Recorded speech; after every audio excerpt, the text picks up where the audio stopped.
Good morning, yes, hello, welcome. Hopefully everything's working as intended. We are going to paint this cool guy today. His name's the White Ape Troll. But I started this guy last night, so I just want to finish him off before we get into it. This guy is from the very recent Survivors of Death 2, which is cool. So we're going to do that. It's going to finish him off. I need that colour for the White Ape Troll, so that's good.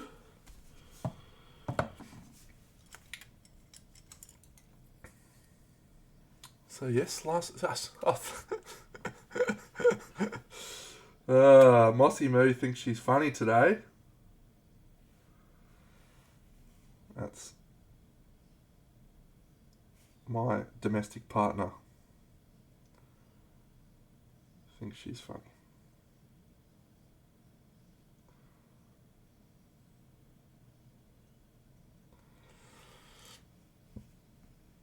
Hello, No Mana Man.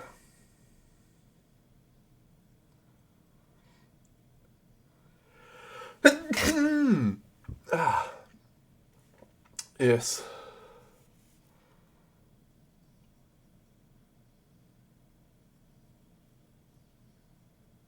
Yes, no, the hair's going well. I had a wonderful weekend down at Guild's Inn last weekend. That's why I had no streams last week. Because I was in Sydney. We had a very nice time. G'day, Sammy.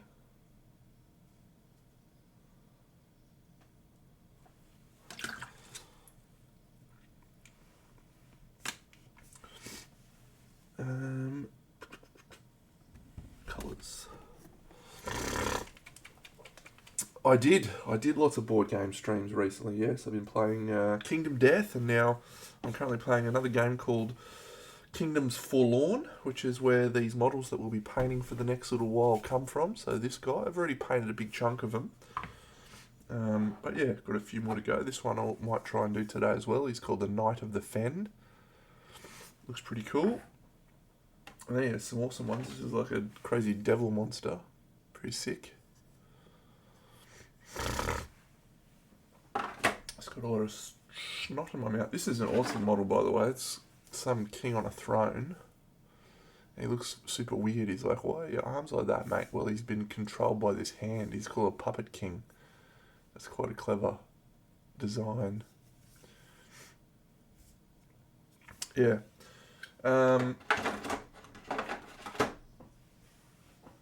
Ebbs and flows.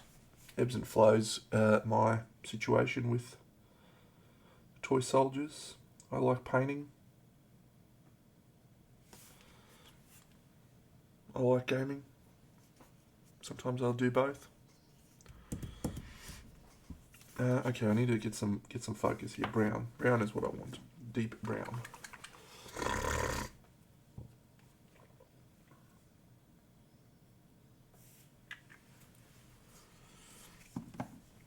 Yes, so I was very fortunate to get a silver medal in the Masters category for the Guild's Inn. It was very nice. I wasn't really expecting to get anything, and I say that without any ego. I'm a good painter. I've won awards internationally and all that sort of stuff, but these days my focus is not really on winning medals. It's winning enthusiasm. No, not a photographer. I was at Guilds, yes. I taught a class there, which was really great. Really enjoyed the class.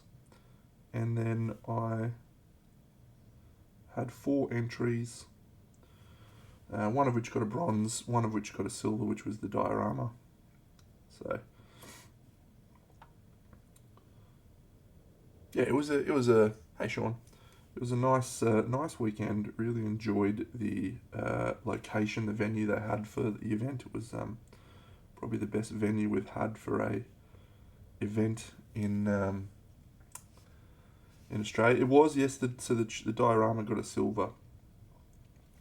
And I got into a bit of a discussion with the judges about it because, and I think it's a good discussion to have,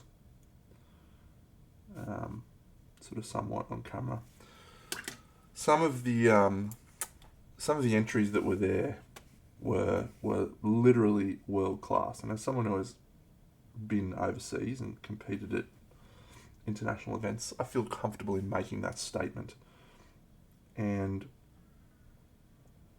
my painting is not world class. In fact, it's not even close. Not at the moment. Not the stuff I'm doing. Hey, Gary. So, to have my piece awarded silver alongside some that are objectively better painted, I felt a little bit uncomfortable. And I expressed that to the judges. But their argument, their justification was that the stuff, the scale of what I was doing, meant that there needed to be a different lens applied to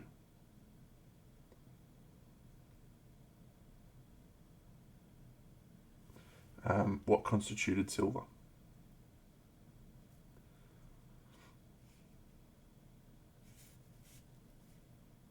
It's interesting. I'm not sure.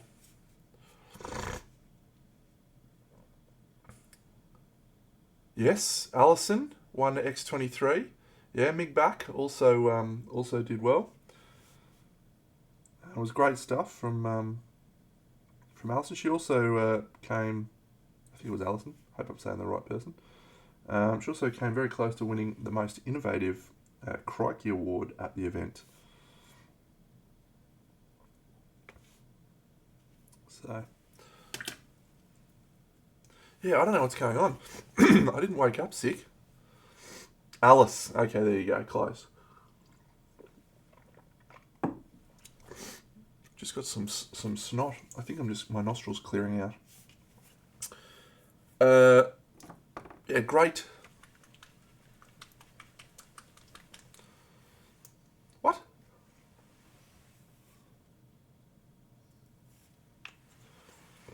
I don't know what her name is. There you go. It was good. They actually just released the pictures from the event, the proper gallery. So if you're interested in seeing that, I will share the link right now.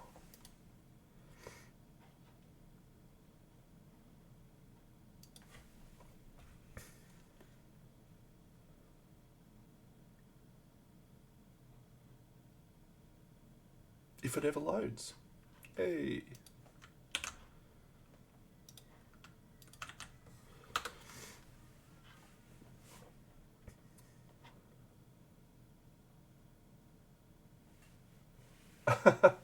No, I'm definitely not a pro photographer. I've picked up a lot of stuff over the last few years, but most definitely not a pro photographer. Let's try blowing the nose and see if that fixes the problem.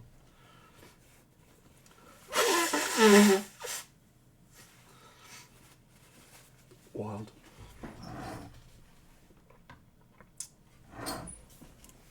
You also pick up a lot when you're doing this sort of stuff. You know, streaming. You have to have a different level of understanding as well on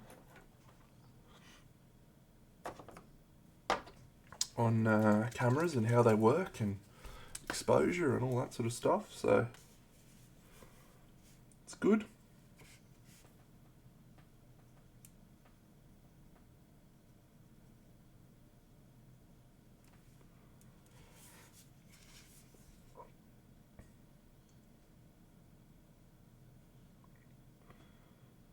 Be a really, really great event to be at and participate in.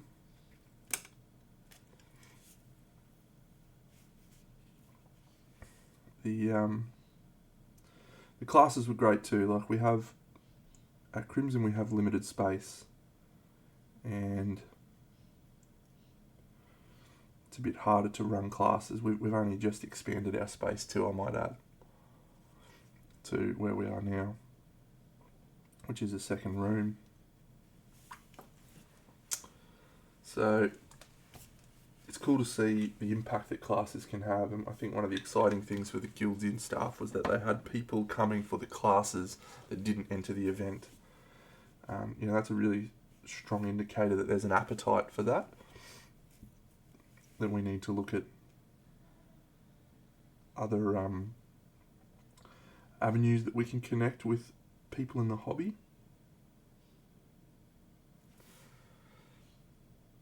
The class that I did was called Bustin' Loose, and it was about painting busts.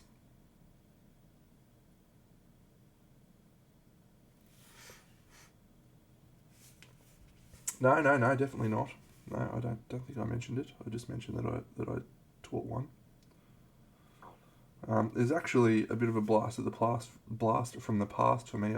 I many years ago did a series of classes across Australia. I did a number in Brisbane and Melbourne, and it was just sort of an introductory class on display painting and how you can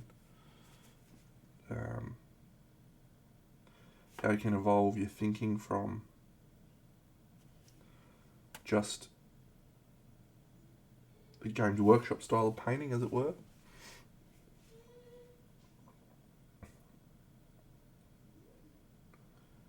And so what I did was, for this class, I actually pulled my old lesson book that I created and I gave it to people and allowed them to look through that. There was some good stuff in there, but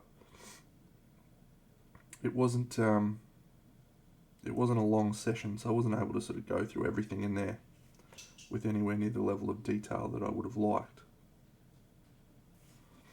Whereas,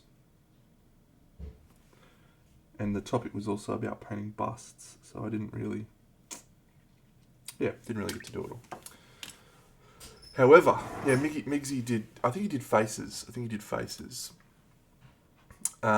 What I did get was this incredible book from Nat, who basically took all of my stuff in the Psychology of Miniature Painting article and expanded it and made it actually incredibly good. So I'm not sure, I don't think I can actually disseminate it, but it was an incredible book. So I might try and sneak a few copies out to people in the wild.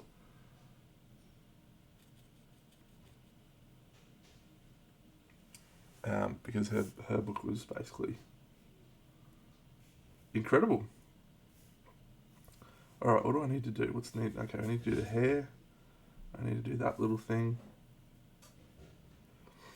I need to do that. And then we need to do some airbrushing. Cool. So let's do this with a bit of this.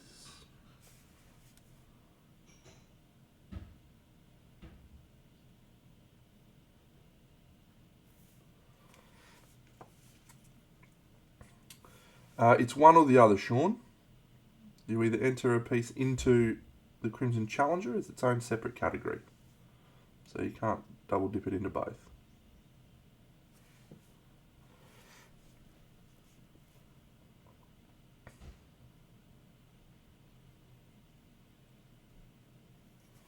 Yeah, so a couple of announcements will be coming out over the next few days for the Crimson Brush, but the major one that we have is that I'll announce here for everyone that's here.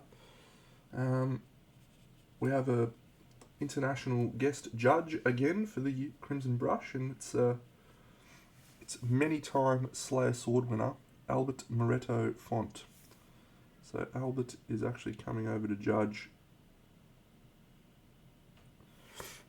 this year, which is great, very exciting.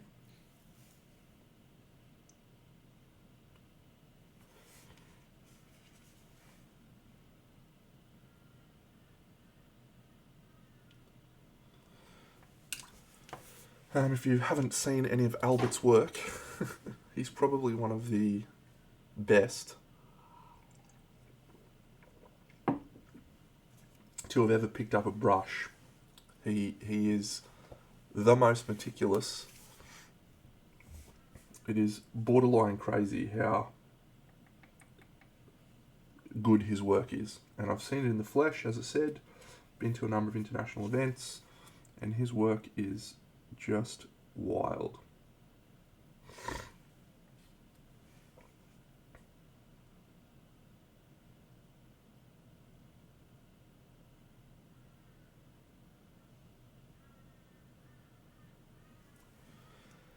The Crimson Challenger is what Sean is referring to, and the event is a separate category that we're running at Crimson this year.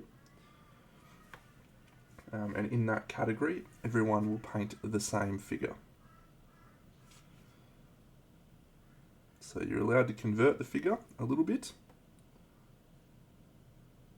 up to 50%.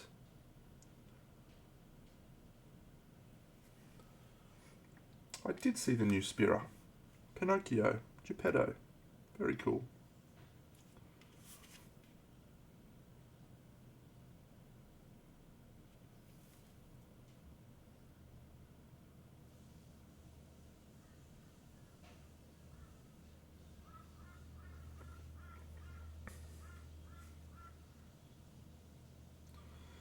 Yes, and the model that we selected for the Crimson Challenger is the Lord of Blights.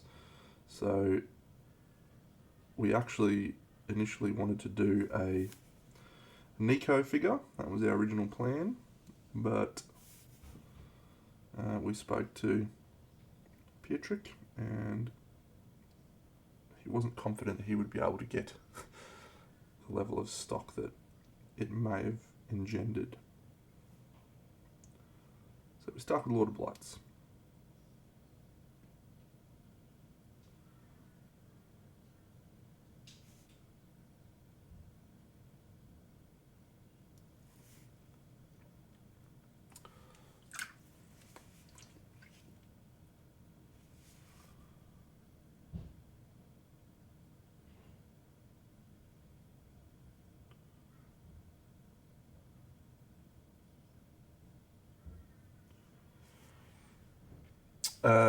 Yes, the picture, yeah, Gary, your best bet for me, rather than trying to me grab it, is to just nip over to the Crimson Brush Instagram page, and they will have a picture of it on there, I'm pretty sure.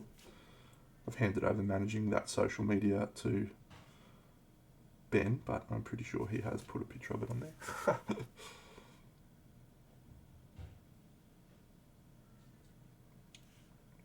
But it's a classic Games Workshop piece. It's possibly a little bit too classic.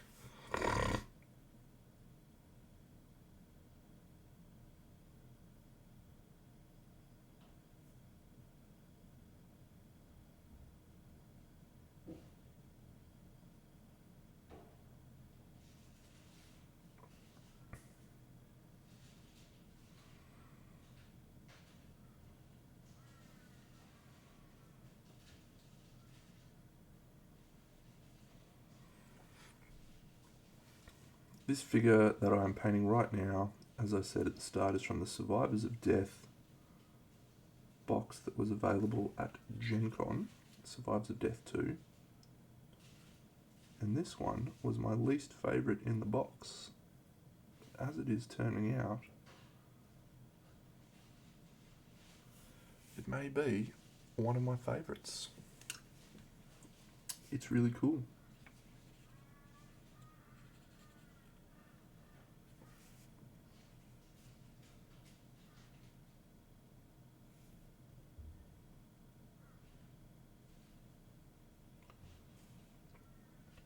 Mossy. Go on. Paint liquor? That's exciting.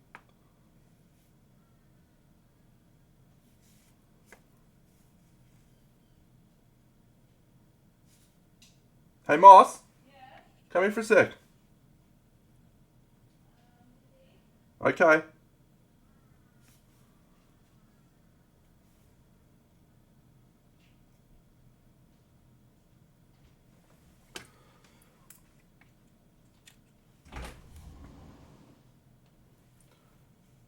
Do you want to explain to people what you think my hair looks like? A mullet. A what? Mullet. Come and talk into the microphone so people can hear you. What do you think it looks like? It looks like a mullet, which is a haircut for bogans. Okay. And you don't like that? Looks good tied up. Does it? Have you had a nice morning? It's been great. I'm glad. Did you like it when I was away all weekend? Amazing. Good one, Moss.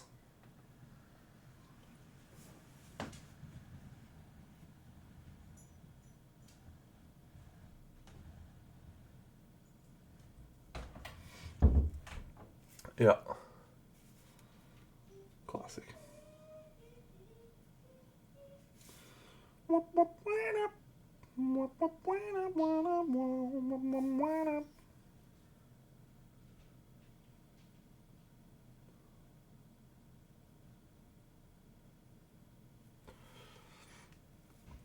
Yeah. Oh, actually, I do have semi-exciting news. We're gonna be going again on the big diorama front. It's very exciting for me. Semi-exciting for everyone else. I don't know if people actually enjoy the dioramas, but I enjoy crafting them, and that is why I do them. So let's talk about it. Let's talk about the diorama. Actually, I just need to get some of this colour out first.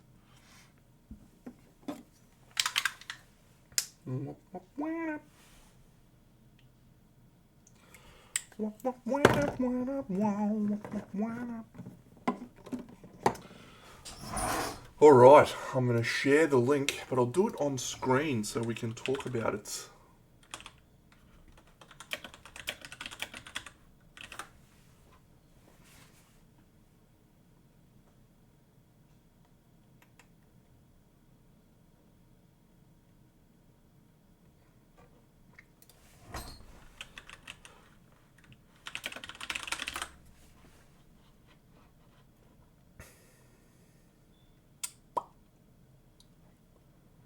Why am I finding this so difficult? There we go.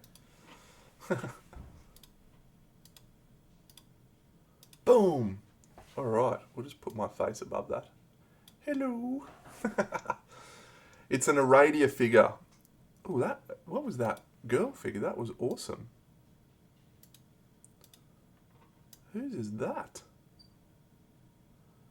Yes, Sykes said cookies go away. That is sick. Who painted that too? That looks like a Mihal's maybe. That is a fantastic paint job. Okay, might be ordering a few things. That's great. Also, Paganis. That's a beast. Anyway, where's that? Where's that model? I gotta look at that. So this is what we're doing. We're doing a dinosaurs. I might have talked about this already.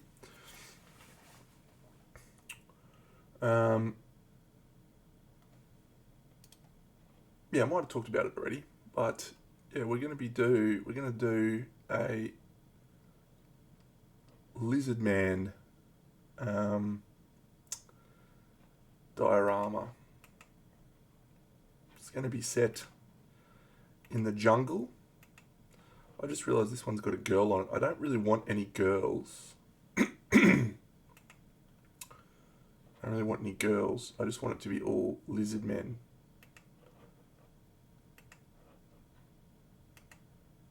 I don't want any of those dumb ones. So yeah, so we've got this guy, and in my visualization of the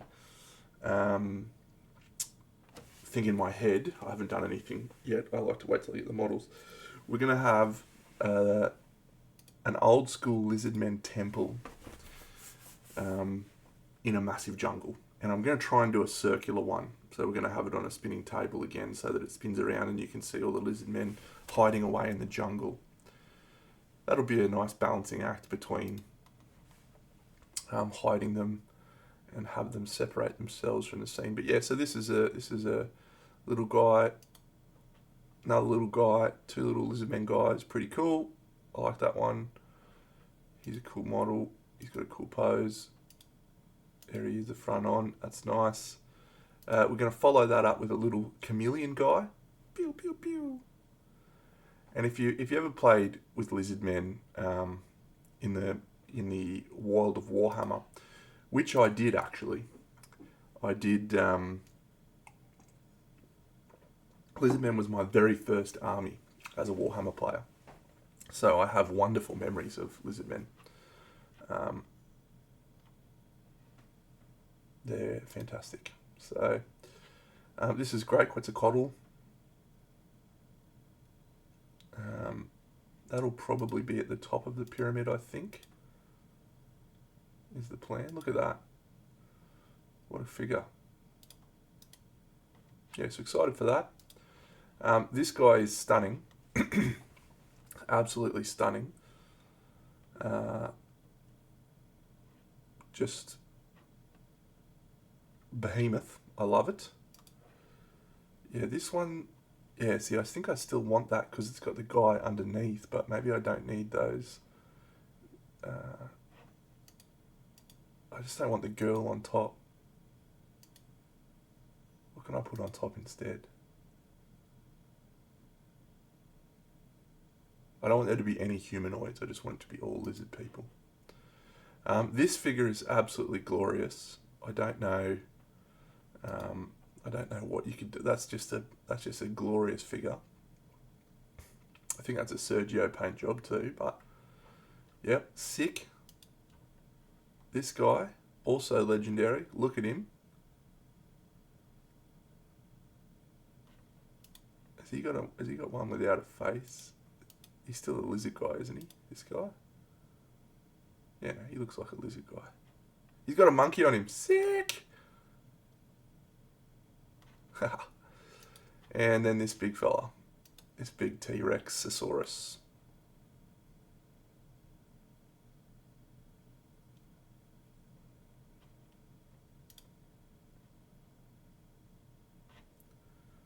So yes, that's a lot of figures.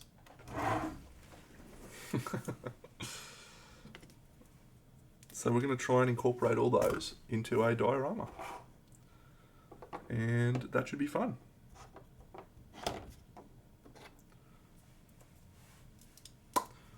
Yeah, the link is on fire. And yes, I am link friendly as well. You can post if you'd like.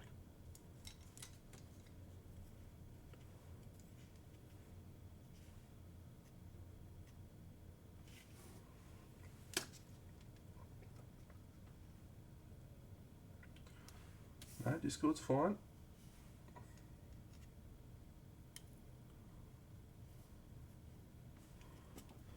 Ooh, T-Rex.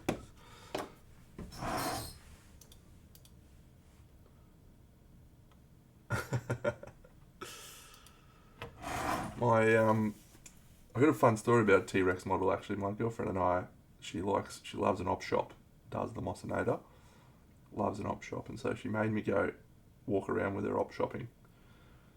She still does, but I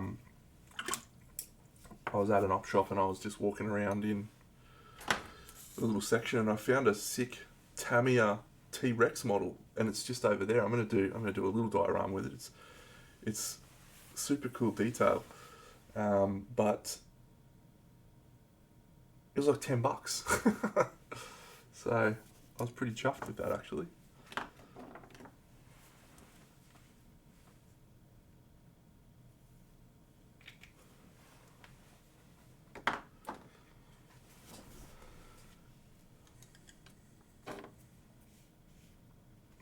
Alright, what else do we need to do on this guy? I think I just need to do the metal bits and then a little wash on the armour. Let's do that, and then we'll get into some white ape trial painting.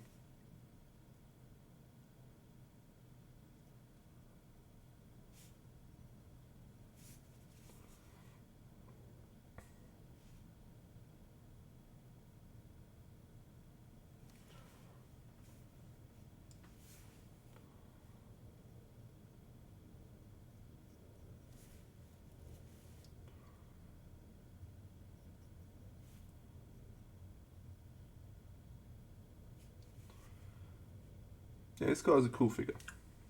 Cool figure. Did not expect to like this figure as much as I do.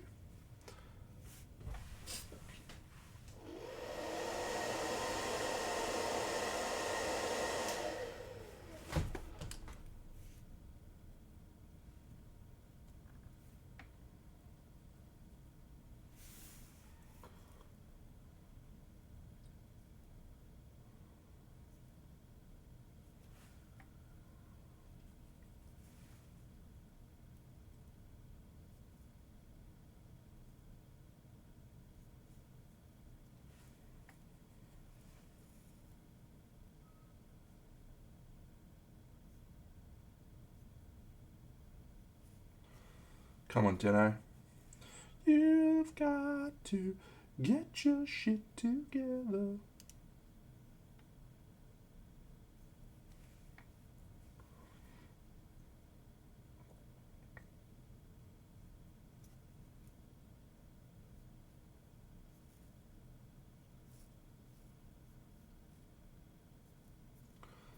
So I drove to Guilds Inn so I could take the big diorama. Good morning to you, Craigsor. Yes, a little bit of painting in the morning.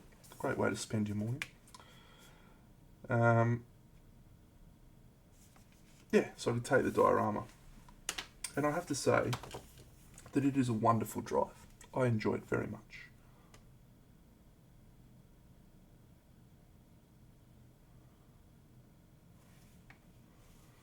I do it every year for Canberra.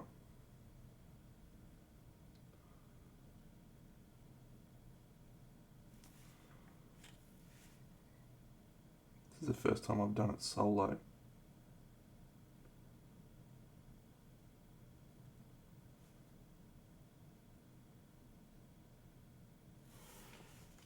Yeah, it is big, isn't it?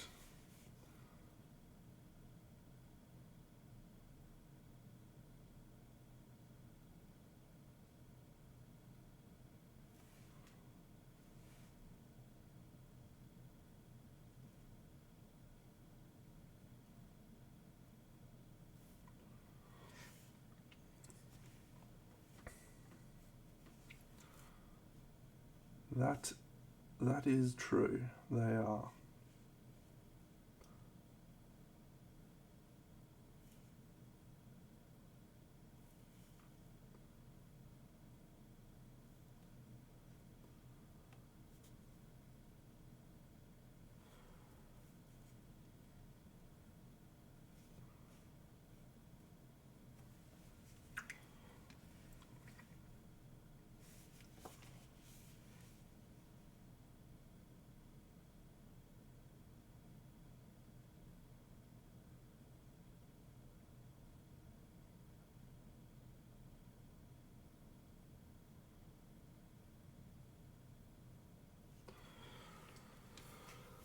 Cool.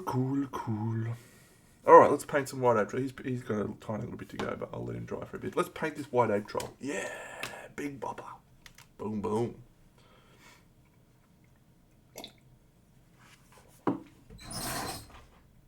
So we'll just have a look at a very rough colour palette. White ape troll, Kingdoms, Forlorn. Always good to look at the artwork for these things.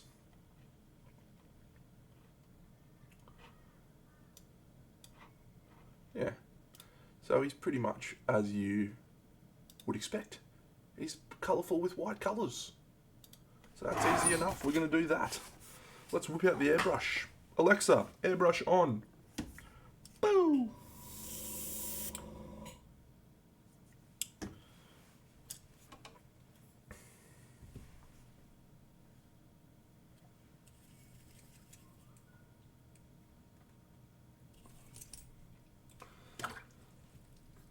I've been a bit on the fence. Hello, Mose. I've been a bit on the fence with these figures. So the amount of figures in the game is quite high, right? There's, I don't know, 40, 50, something like that. It's a lot of figures. And I have limited amount of painting time.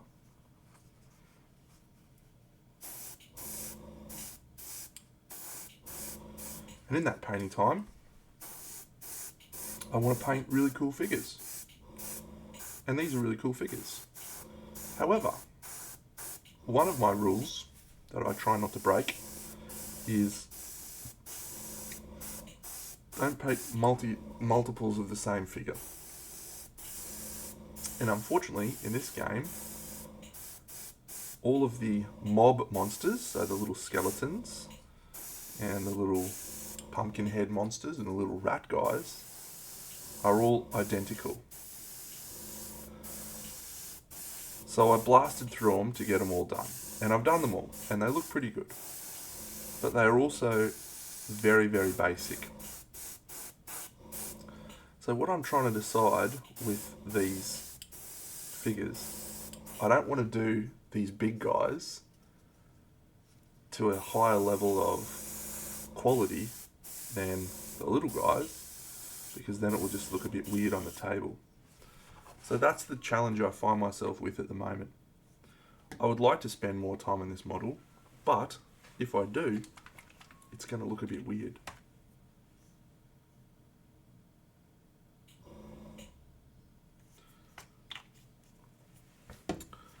And then I figure I'm still actually a little bit on the fence with the game. Aeon Trespass absolutely captured my imagination and made me want to play it over and over. This one has not yet done that.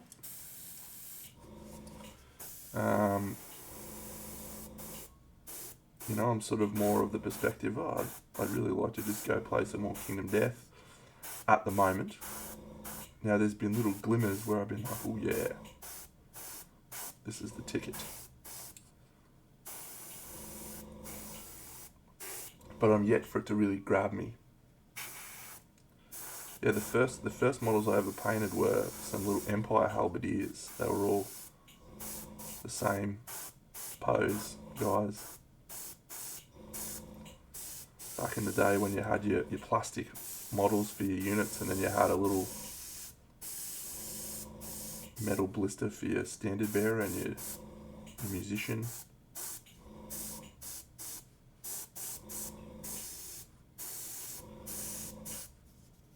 Anyway, so there's, yeah. To go back to my point that I was making, I'm just not sure that I want to devote massive amounts of time to painting these figures as yet. Because if the game ends up being something that I'm not vibing with, then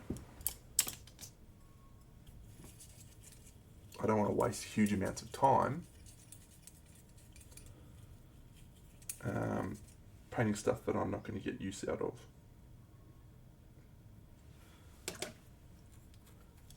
The game's in high demand in the secondary market at the moment, and I'm sure if I advertised to people in and around my local area a copy of this game, I could retain some money on my investment, or make a little bit on my overall investment. So that's kind of where I am. How much effort do I put in versus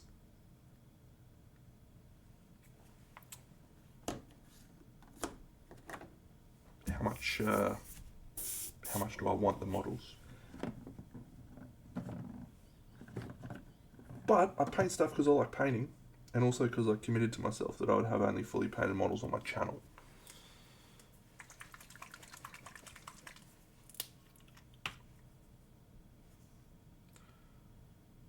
Yeah, absolutely. No, they won't be at the level of my KDM figures. I can guarantee you that. I can absolutely guarantee that.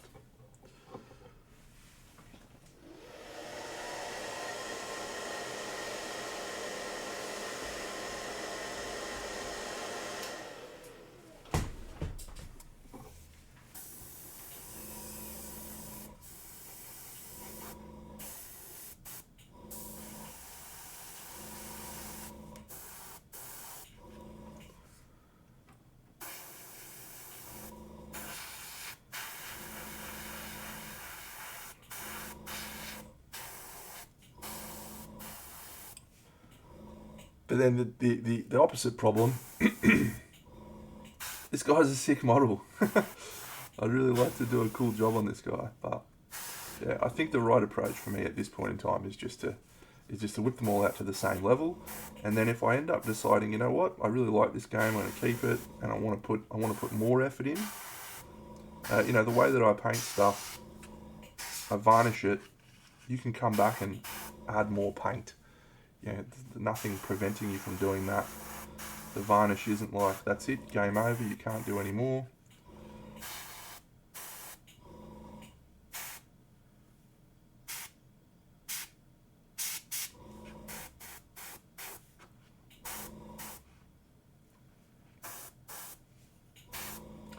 So yeah, I can always come back is basically the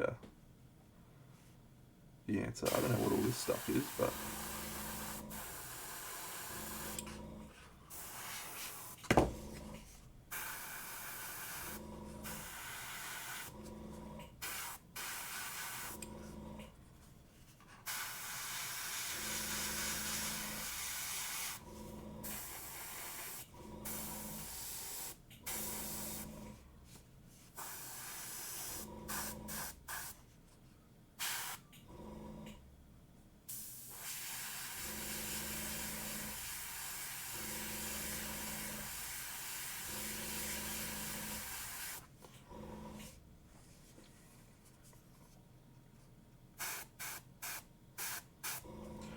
cool, man.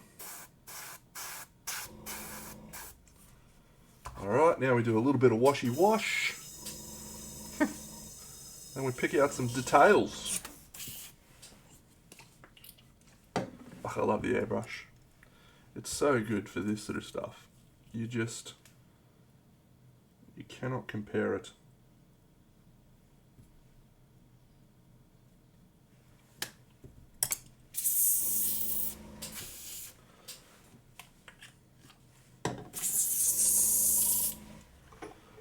Alexa, airbrush off. Alright, so we need that colour, and we need my little base colour, which is that colour. And then we need wildwood, which we'll do for that. What colour are we going to use the skin? I reckon we use Agaroche Dunes, and then the fur can be Gorgrunta fur. Sure. Let's just go all of the browns.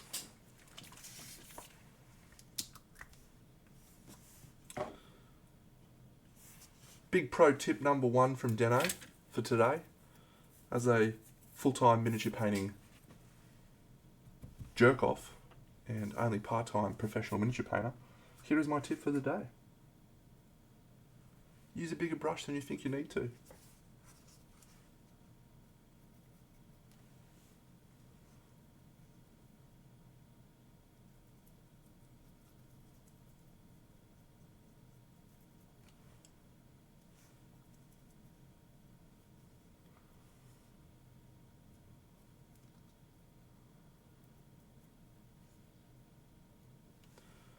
It'll make a big difference to your speed.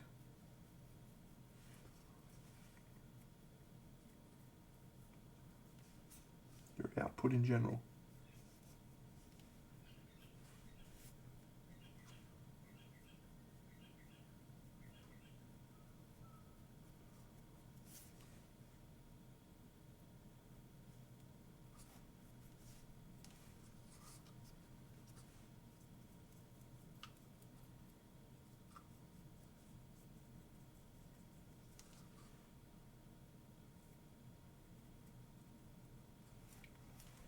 It absolutely does paint liquor.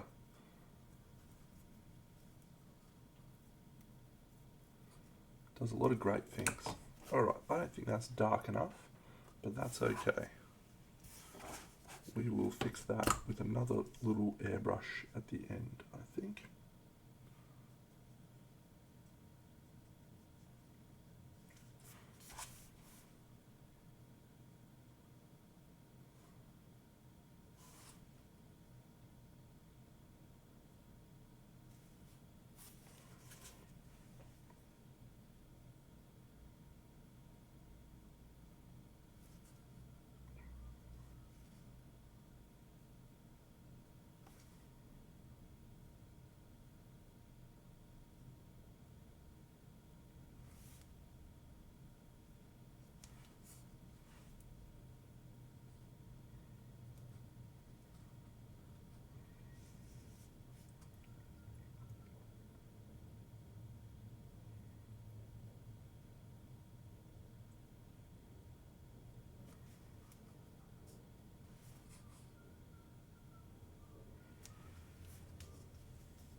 Well, I don't know what time it is where you are, but yeah, the street is always quiet at this time for me. It is a lovely Sunday morning. Sunday morning, rain is falling.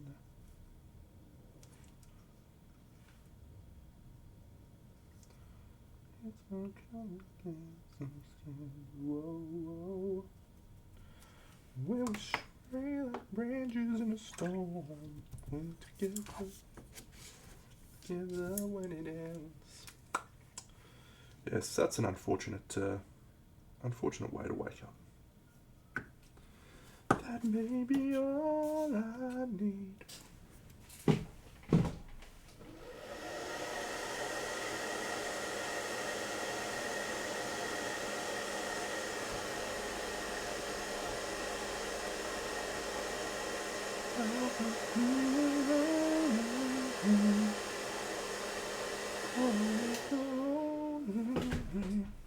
Driving slow on Sunday morning, and I never wanna leave. Whoa, whoa.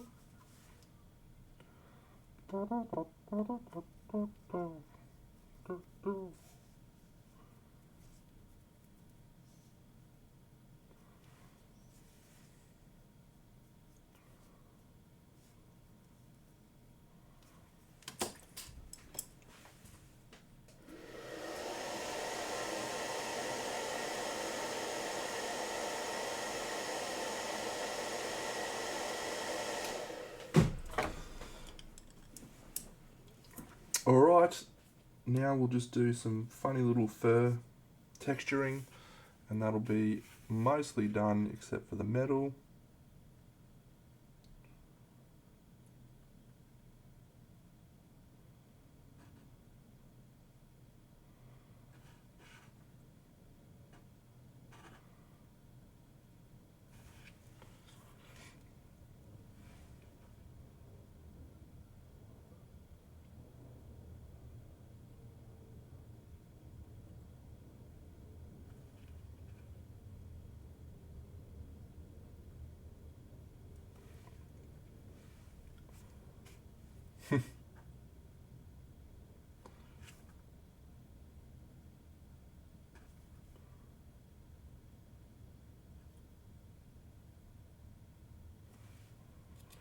Airbrush man.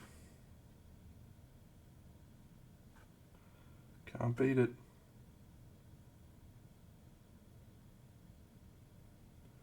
Bone, no, no, no, no, no, no, no, no.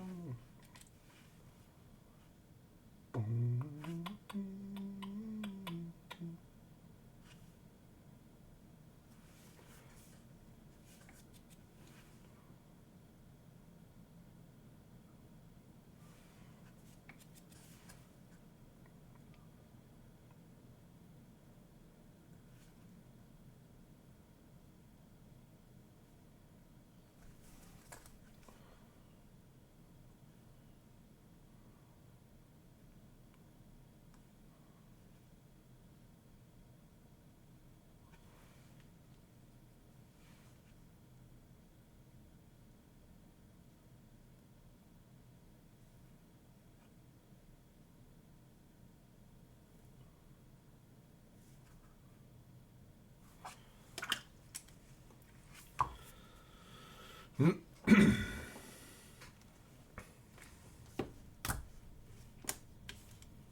All right, let's do some steel. I don't really want to wait. I don't really want to get my water filled with steel pigment. How am I going to fix that? Get a separate cup.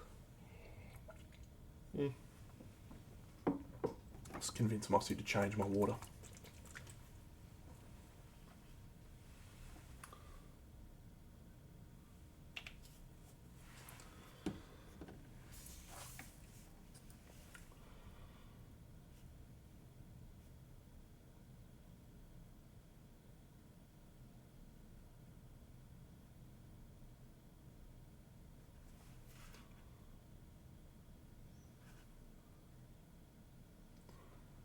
G'day, Gone Beyond One.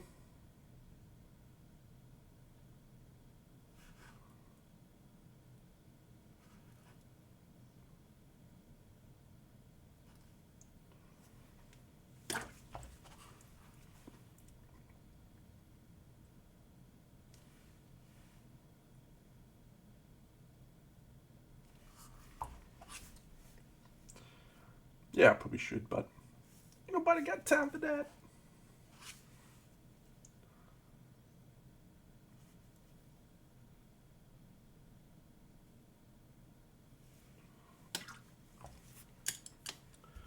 Ain't nobody got time for that.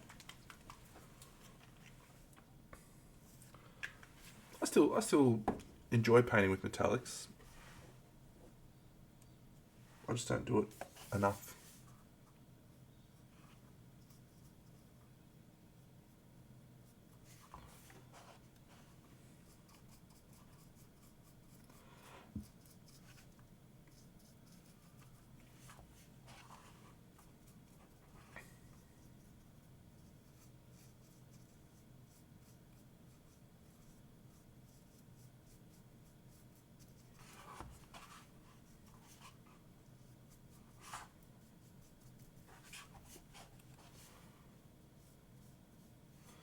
So this dude, you fight him in the Principality of Stone, which is a specific location in Kingdoms Forlorn where everything has been turned to stone. So I felt the easiest way to paint the bases would be just to do them all in grey and then give them a wash and you're done. And it looks pretty good. The whole collection is uniform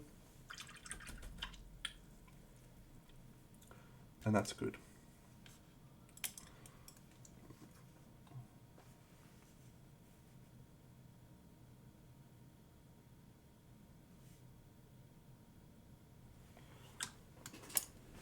Yeah, he's a big boy.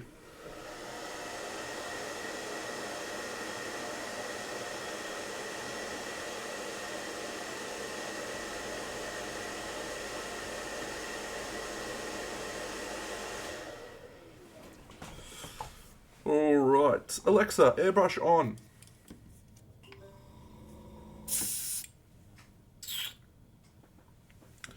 Charred brown is the colour I want now. Armour brown, are you dark enough? I'm not sure. No, we'll go with charred brown.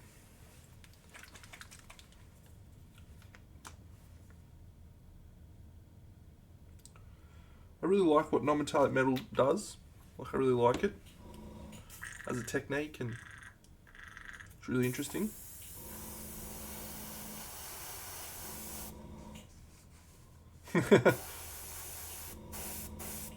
How good would that be?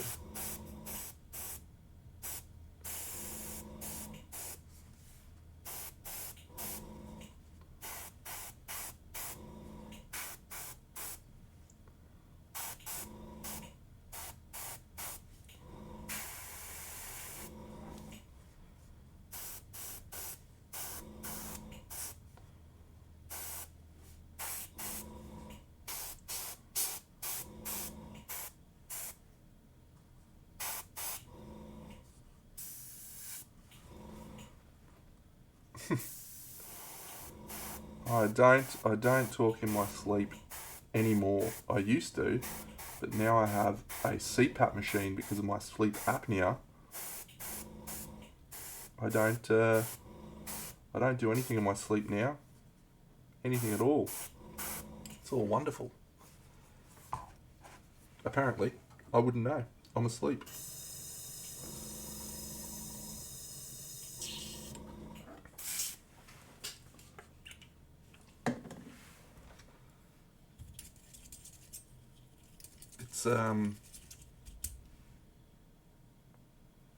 It's pretty good. I'm used to it now. It was hard early on, but yeah, I got used to it. Now I barely even notice it. Do I want anything else? No.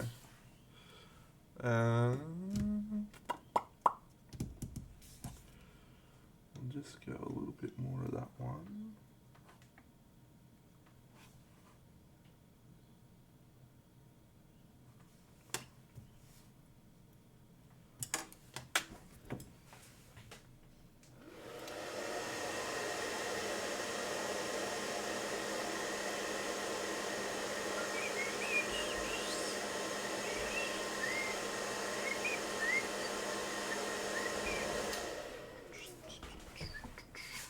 Boop, ba-da, boop, ba-da, boop, boop, bo.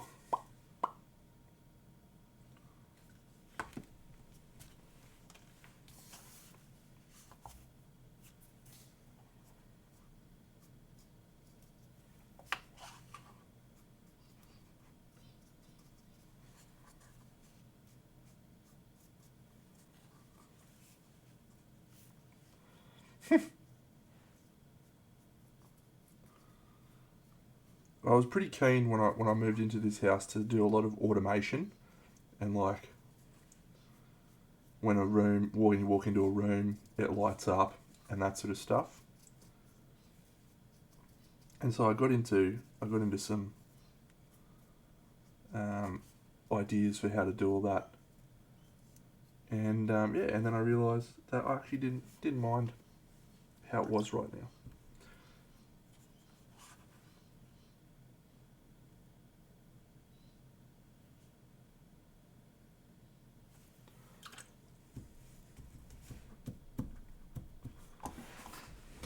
Would have been good.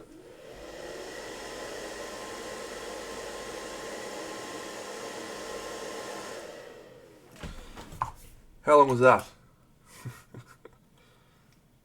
10 minutes maybe? Alexa, airbrush off.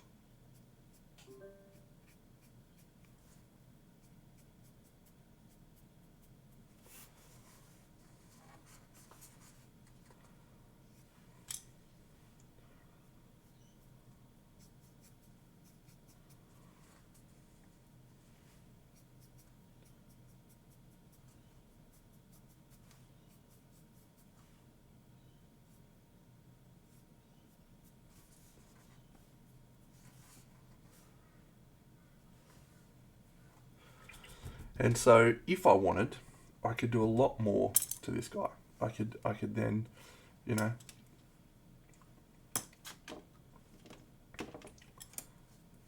just even little things, like I could just grab a little bit of this and just go, yeah, let's make these little skull things, horn things, pick them out. That'd look cool. There's a little ring holding his strap, and paint that bit of metal, and then do some more stuff. But it's diminishing returns. That's where I'm at. Diminishing returns. So that'll do. He looks cool on the table. Let's paint this guy. He's called the Knight of the Fen. I'm going to do him in green, and then I'm going to paint the armour in rusty metal. So, let's get some greens. That's a colour called black green. Great colour. I need a bright green. I'm actually going to use this colour. Alexa, airbrush on.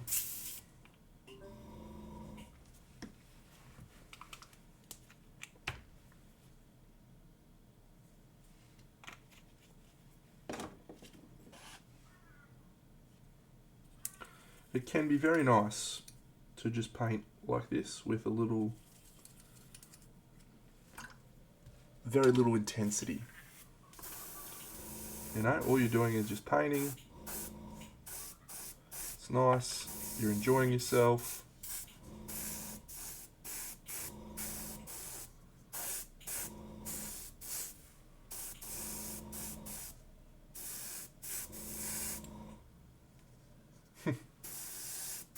I doubt Alexa would go on strike. She likes me too much.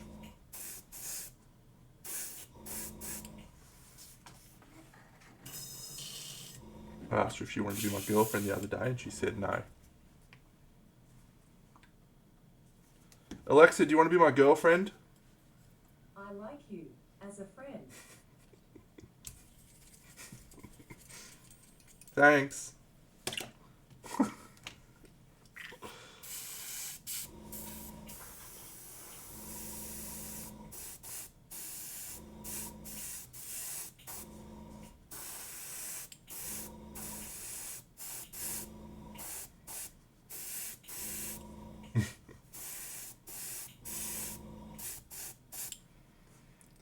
Yeah, pretty good. Pretty good stuff.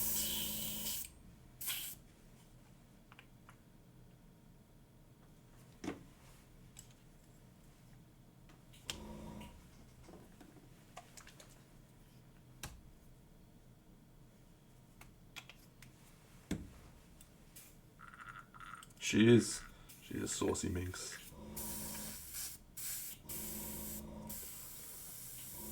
No, what does that do? I'm not going to do anything without knowing what it does.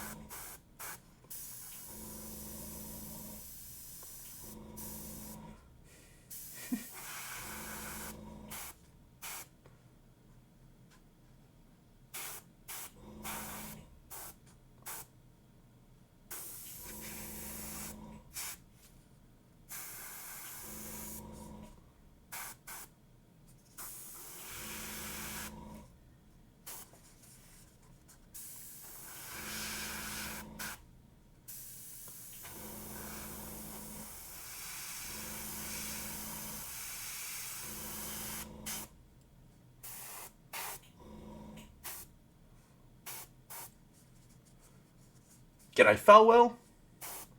It is perfect timing. It's always perfect timing to sit down and have a paint.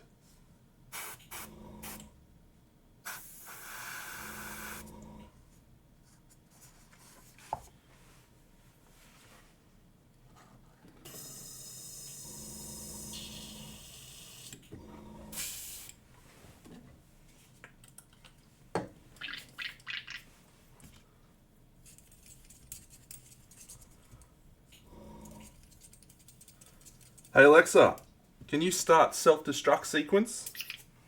I'm not quite sure how to help. Ah, she doesn't know how to do that.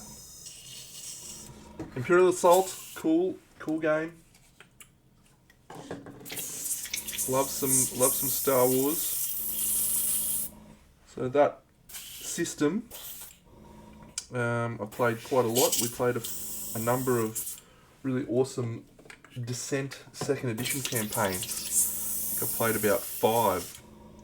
My mate Koki has a full Descent second edition collection. So yes, we played a lot of it. I enjoyed it very much. Cool game. And yeah, I never got into Imperial Assault. But yeah. Alexa, airbrush off. But I think I would like it.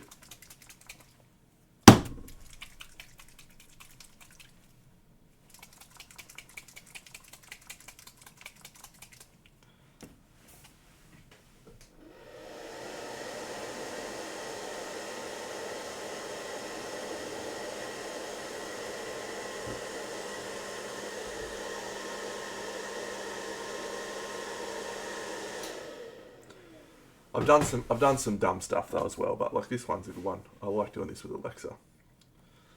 Hey Alexa, can you turn the aircon on?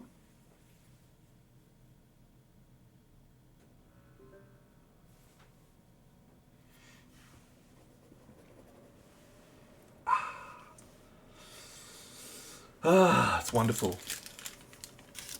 Now, why do I do that? Why do I have that available? You can just literally press a button. I know. Crazy.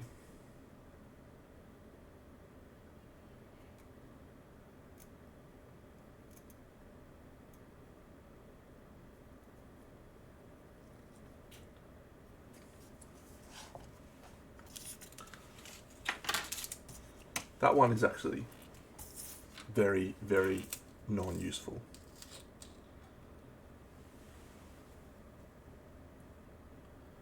I haven't tried manoeuvring the temperature around with her yet, but it does work, which is crazy.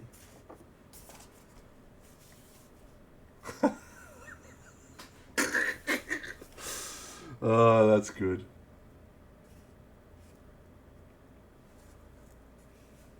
Man, VCRs, how good were they? I was telling Mossy the other day that we had a VCR, and I used to rush home after school because Power Rangers was on at 3:30, and I used to ride my bike to school. And so I'd rush home, I'd have the VCR set up so that I could record Power Rangers and cut out the commercials.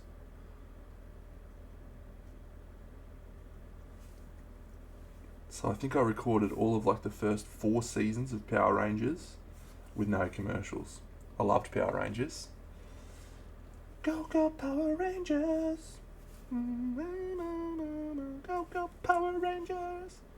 Come on, mate, I was like 11.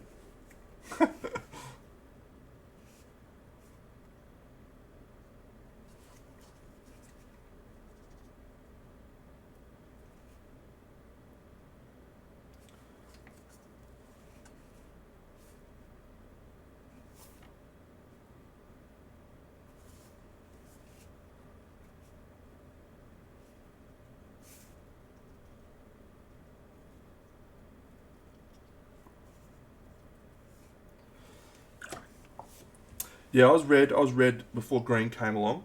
Green Ranger was my favourite. Who became the White Ranger, of course. Yeah.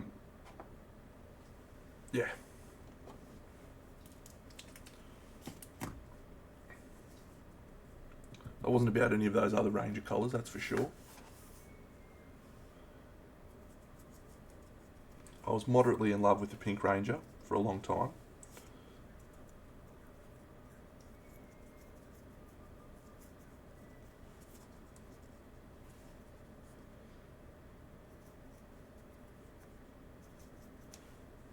Yep, I like Turtles as well, particularly the movies. I really love the Turtles movies.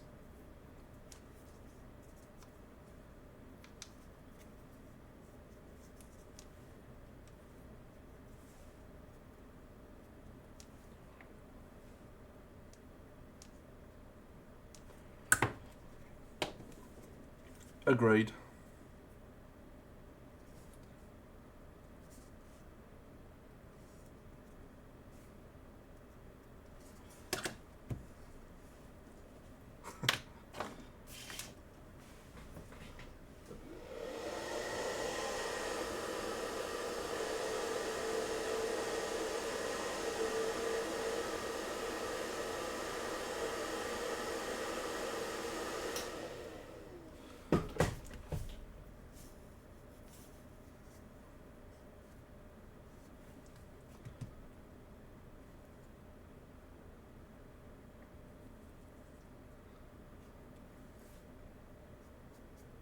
I don't know what it was about Power Rangers. It just hit a really nice mix for me of giant fighting robots and monsters and, I don't know, superhero fantasies. I don't know.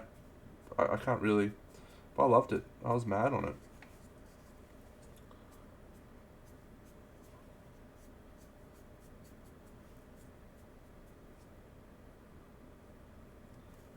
There was quite a few shows that I was keen on. Hercules and Xena, they were good. Buffy was good. Buffy and Angel, that was sort of just after my Power Rangers period of time. Night of the Fen, get it done. So look at that, in about 6 minutes we've done these 2 figures. How cool is that?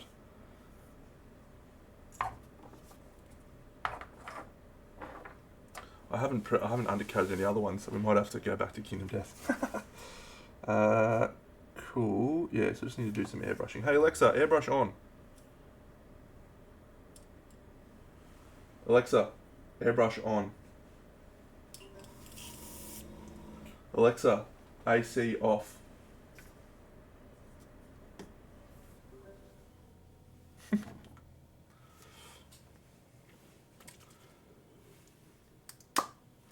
The 2016 Power Rangers movie was quite good. I enjoyed it a lot.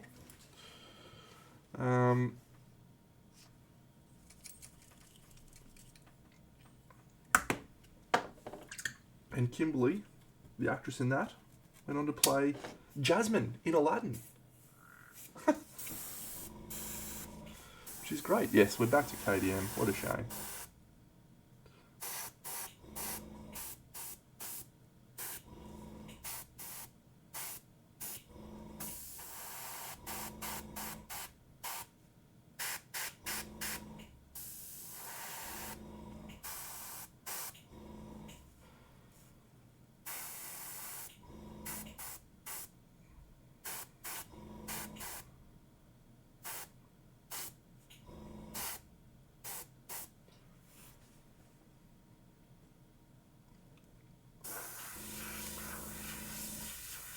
I really liked the Aladdin live action movie. I thought it was quite good.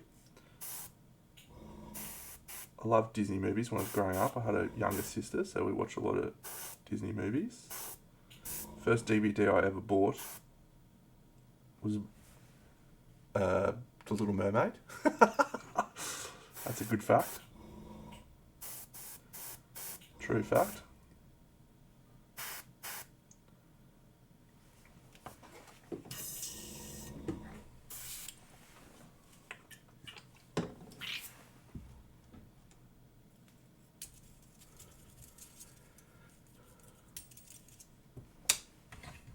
This is a Power Rangers thing. I'm in. It is seeing red, yes, forever red. I love that. All of the red Power Rangers. Let's do it, guys. It's morphin' time. Pterodactyl. Yep, that is a good moment. I've actually watched that like 3 or 4 times. I literally cannot get enough of it. Alexa, airbrush off.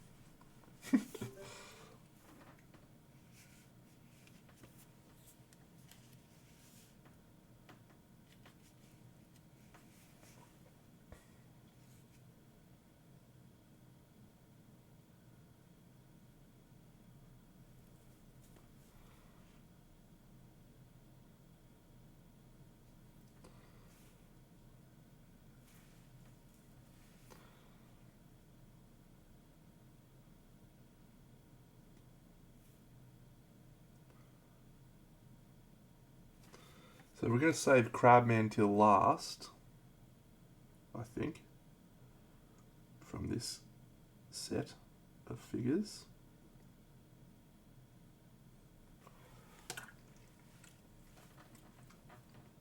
Planet of the Apes with Wahlberg, nice.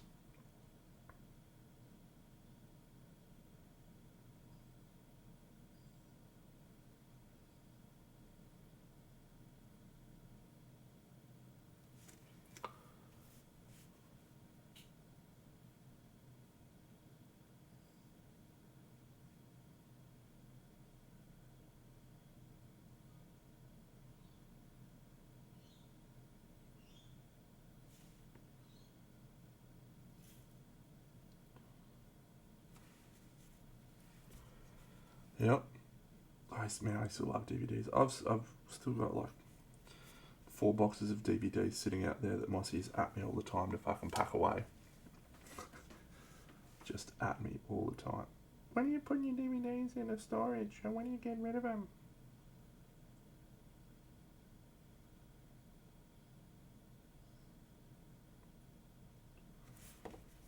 Shut up, woman. That was a Bender quote. If I said shut up, woman, to Mossy, I'd get shut up.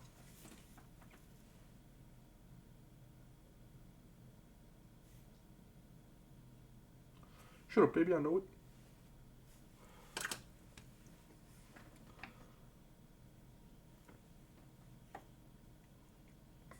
Yeah, Jurassic Park's a nice one. That's a nice one to have as your first DVD.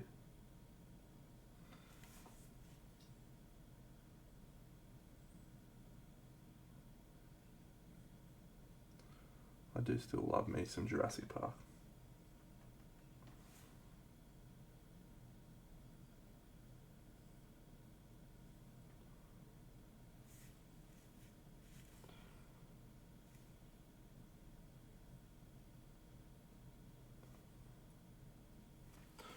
realised we should zoom this guy back in again.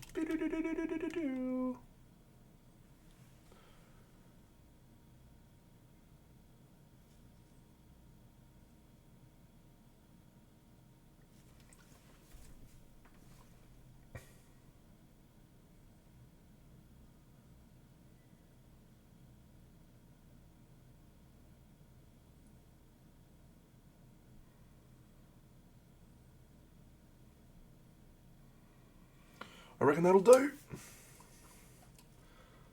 I reckon that will do.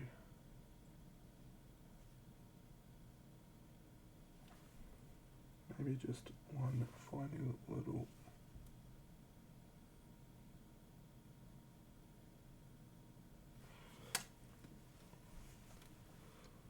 Oh, well done, mate. Alright. Big fan of Kingdom Death. Big fan of Kingdom Death. I will spruik it for a long time, so I hope you enjoy it as much as I do. I was actually kind of planning doing a video on it.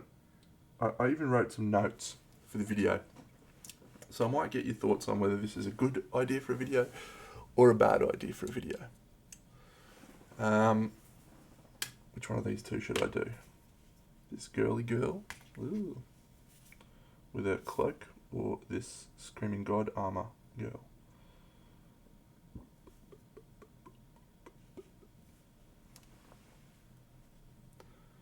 Let's do Screaming God armor.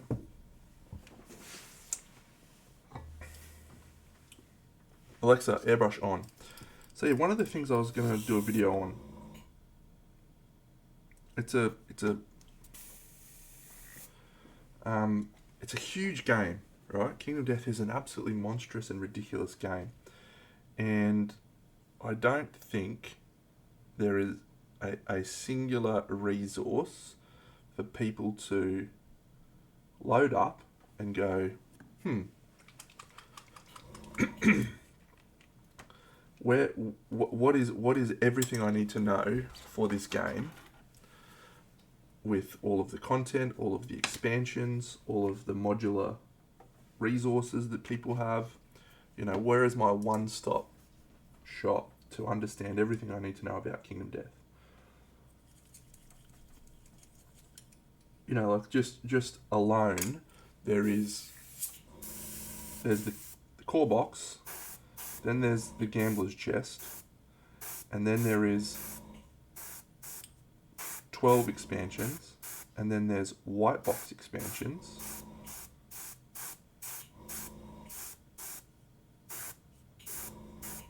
and then there's resins, beta releases,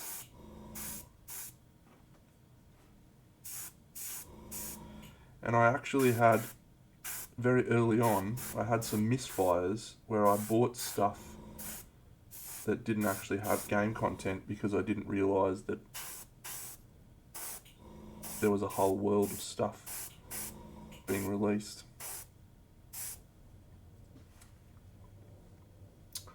You definitely don't, mate. And I'll even speak to you about it right now just to give you some comfort. The core box is literally all I would recommend to anyone that is interested in starting Kingdom Death, and nothing else. Because the thing that Kingdom Death does that very few other board games do is it provides you with a lifestyle hobby as well as the actual game itself.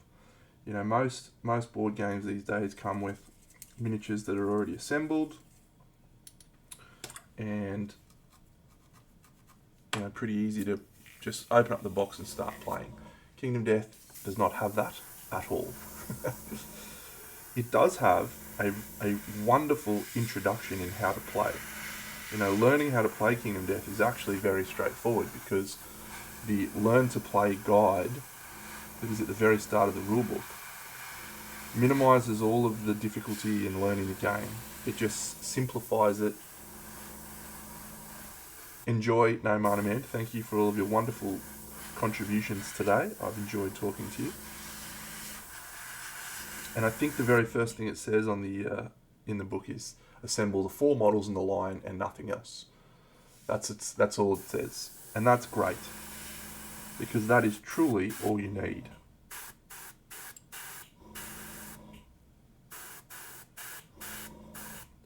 But it is very much a hobby game, which I think is a bit deceptive for people that are just starting in the game. You know, they might not realise that it is a hobby. So you then have, after you've gotten past your hobby challenge and learning that, and if you've decided, you know what, I don't mind this painting miniatures malarkey, I'm gonna keep doing that. That's fun. Great.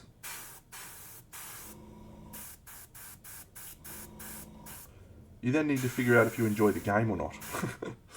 So the game has some elements of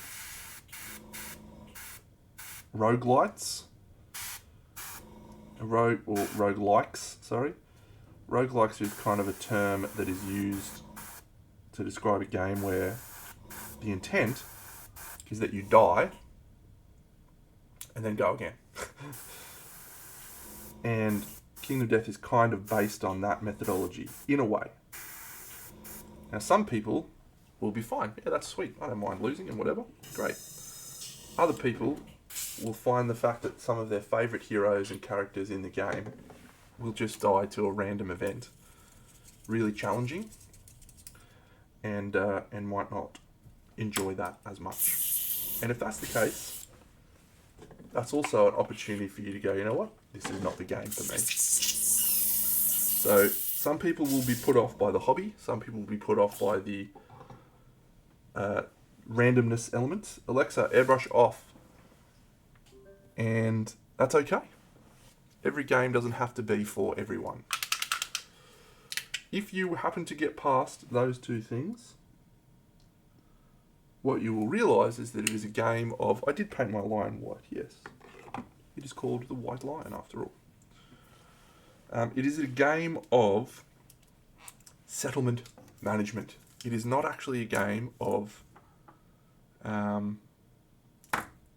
heroes. It is, but it's actually about how do I keep my settlement alive and going onwards. And if you enjoy that type of game, where it's about the collective rather than the individuals, then maybe you will find that it is a game for you. So once you've gotten through all of those things, let's say you're like R.S. Blunden and you've bought the core box and you've just started playing and you're like, this is sick. I absolutely love everything about this. I want more of this in and around my mouth. Welcome. You've reached the stage that I was at. And I do feel like Kingdom Death was actually tailor-made for me. As a hobbyist of many, many years, as a solo gamer, you know, this is a game that I feel is just like designed for me to enjoy. Also, someone who rolls shit hot dice.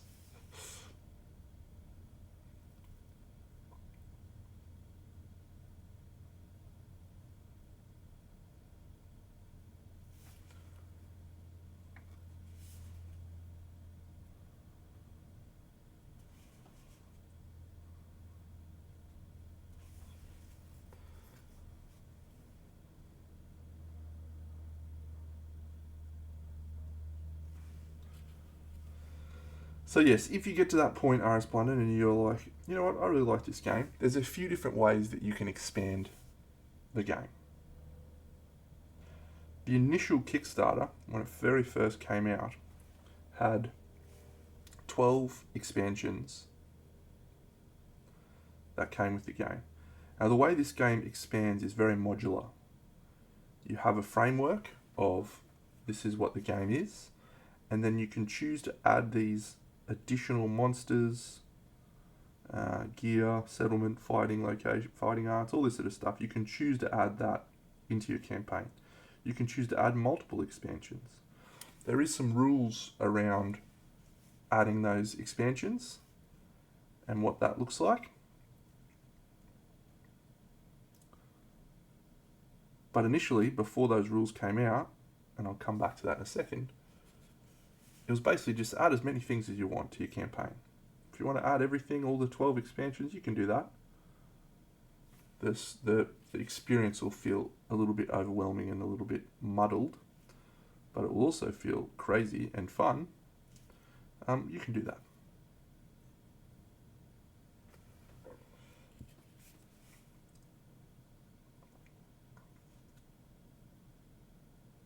All of those 12 expansions are designed with the intention of expanding the game in a modular way. Some of those expansions, 2 of them in fact, came with additional campaigns. So the core box is based around a campaign called The People of the Lantern. And that is the generic, basic style of game that I would recommend everyone plays.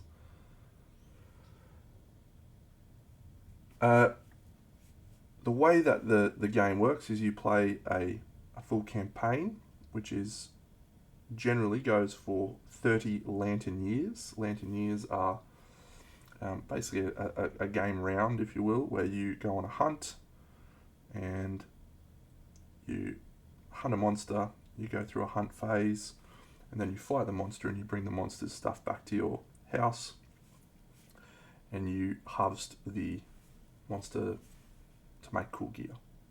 So that's sort of one cycle. A full campaign is 30 of those. The expansions, all they do is they add different monsters for you to hunt. Initially, the game that you get, the core game, it comes with 3 monsters at 3 different levels. The white lion, the screaming antelope, and the phoenix. It also has some other monsters in there, which are called nemesis monsters, but the 3 core monsters that you fight and hunt to get their resources are called quarry monsters, and that is the white lion, the screaming antelope, and the phoenix. The expansion sets basically just add different monsters that you can hunt. So they're not really changing the core of the game much. What they do is they add different gear, different fighting arts, different things that you can experience the game with. So in terms of is the expansion fresh starts? They're not. You don't really have an expansion. You basically will play a campaign and you add the expansion monsters in there. There's an exception which I was just talking about, which is the Sunstalker and the Dragon King, which are 2 of the expansion monsters, have their own campaigns called the People of the Sun and the People of the Stars. And those 2 campaigns are different from the core box campaign, the People of the Lantern. They have different stories. They only go for 25 lantern years instead of 30, and they're tremendous. But, as I said very early on, the only thing that you need to experience pretty much everything the game has to offer is the core box. And adding extra stuff to that is going to make the experience very much overwhelming. Because, as I'm sure you've figured out by now, there is a huge amount of complexity to the game. And we don't really need that level of complexity when you're trying to learn a game.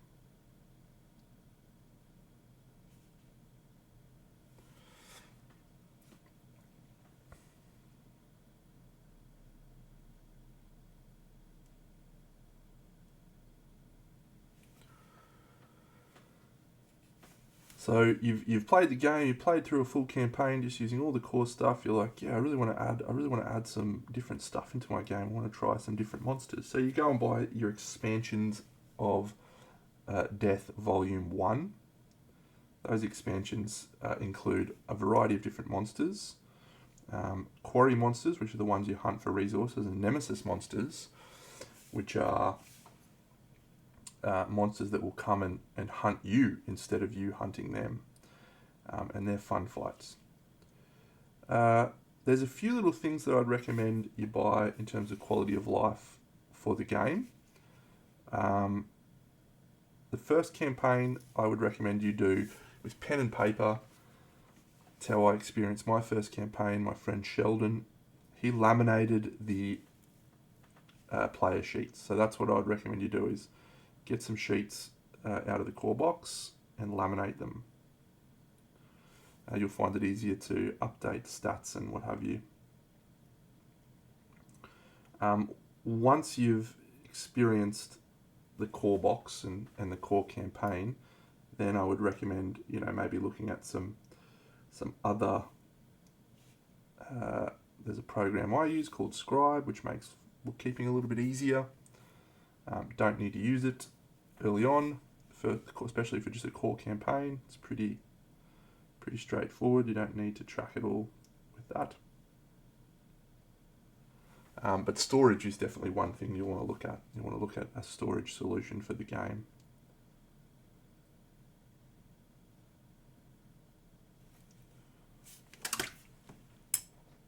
Let's grab this one. Yeah, so you decide, I want to expand my game, and so you grab some of the expansions. All the expansions that they came out in that first wave are really awesome. There's some like the People of the Stars, People of the Sun, the Sunstalker, the Dragon King, which add full campaigns, as well as a Quarry Monster. They're both great options for your first one. Some, like the Gorm, add some incredible fights and some incredible gear items you can use, and some replace monsters in the core game, Nemesis monsters like Slenderman. All good. All of the expansion monsters are good. A few years down the track, a new expansion comes out called The Gambler's Chest.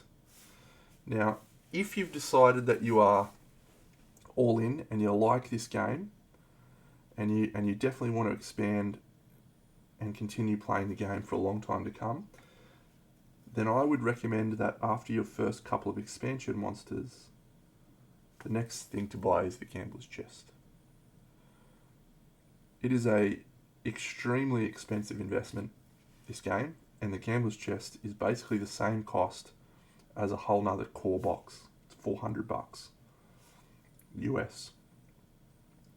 That is a huge commitment that I would not recommend people purchase as their first expansion, especially if they aren't really sure they're going to like the game.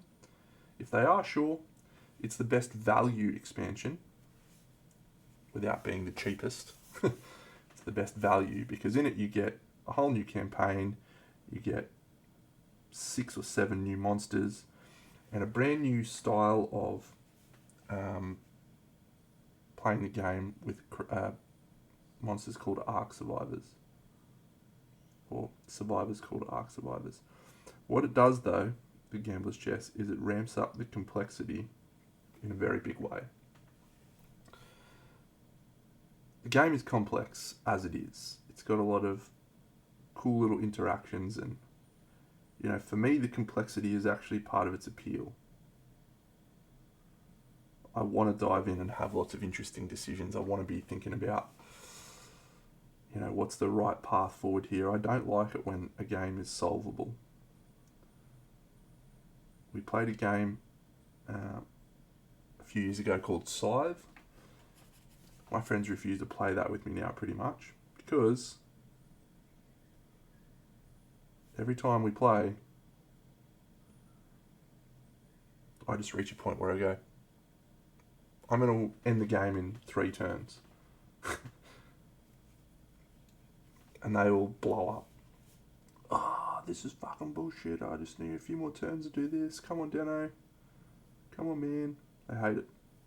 That's because it's very methodical, solvable game. Kingdom Death is not solvable. There's good strategies that you can employ, but there's a lot of things that you can do differently that will have just as an effective a result.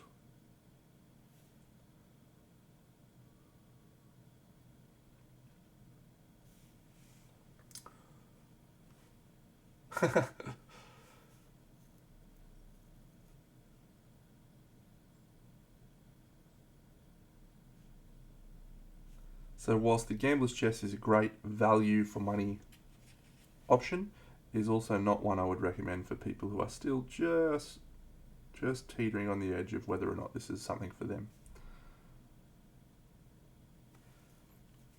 Once you've got through the Gambler's Chest, there's new expansions that are coming out frequently, which are called Expansions of Death Volume 2, which are basically the second Kickstarter's expansions that are in the process of releasing.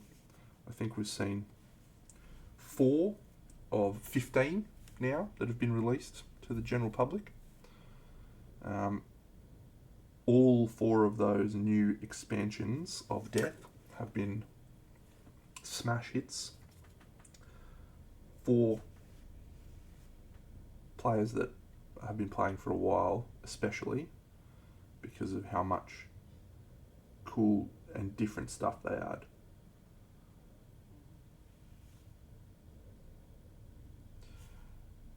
So there's another 11 of those to come over the next few years, we hope. That will all be great expansions. However, none of those are necessary to enjoy the game, and I would steer clear of most of those unless you've reached a point where you're like, yes, this is the game for me. Alright, there's another component to the game that is a regular monthly release that has the term white boxes. So if you go onto the website, you can go and you'll see a whole collection of little singular releases that you can purchase. We use the term white boxes for those because they come in a shocking, of all shocks, white box. And those white boxes are small modular content that expands the game, again, in a new and different way. A lot of the more common white boxes add what's called indomitable resources, which are additions, supplementary mini expansions to add to monsters in the game. So let's use the White Lion for example. When you fight the White Lion, he has a whole pile of resources that you can gather from him, and you can use those resources to craft White Lion gear. One of the white boxes you can buy is called Indomitable Survivor Longclaw Lenore. And what she does is she brings an additional resource that you can pick up from a white lion at specific levels that will allow you to craft a specific piece of gear.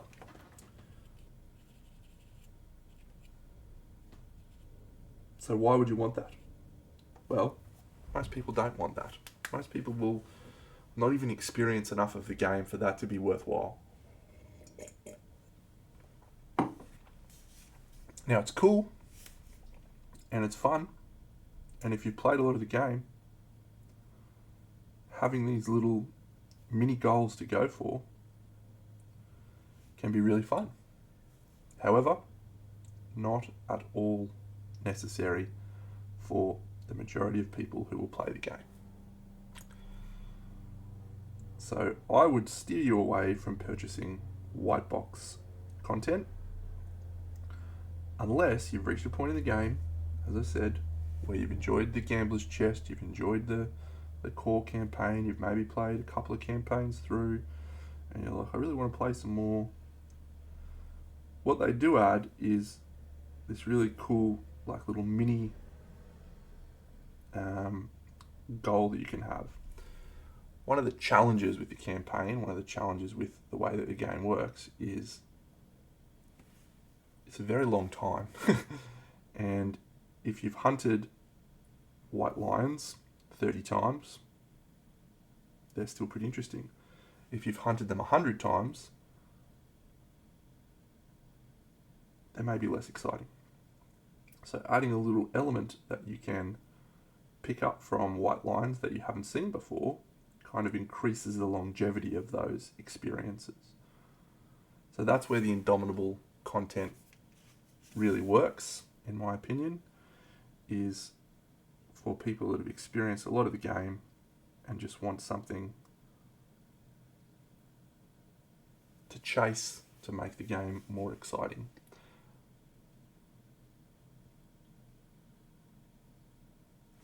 You'll also find in the shop resins. So those little boxes will sometimes have what we call beta gear cards in them. Those beta gear cards are potentially future releases for the game that will come out in some expansion. Maybe a white box, maybe a full expansion, but they're not fully play tested. Why release them? Well, why not? It's currently going through testing, currently going through planning, and why not get some more data from people in the field, people playing the game. Usually, the beta gear cards are horribly unbalanced one way or another. Sometimes they're so good they're busted and they break the game. Sometimes they're so bad that you would literally never craft them. However, the models that come out in those releases are usually pretty cool models. And so the reason that most people recommend buying those is not for the beta gear cards, it's because you like the models. And that's the second part of what Kingdom Death does. They have a whole little collection of different little ranges that they release models for. They have a high school version of the game. So the Poots, the guy who makes the game, he loves his little anime stuff. So he does all sorts of crazy little releases that actually have nothing to do with his game. But he's just in a position where he can I want to release some cool school kid versions of my models. Alright, guy, you do you. So they're for collectors that enjoy painting. There's a wonderful resource which I usually recommend people go to, which is the Lanterns Rain Discord. Talk about it all the time. Full of great people, very helpful, very supportive. They do lots of fun stuff.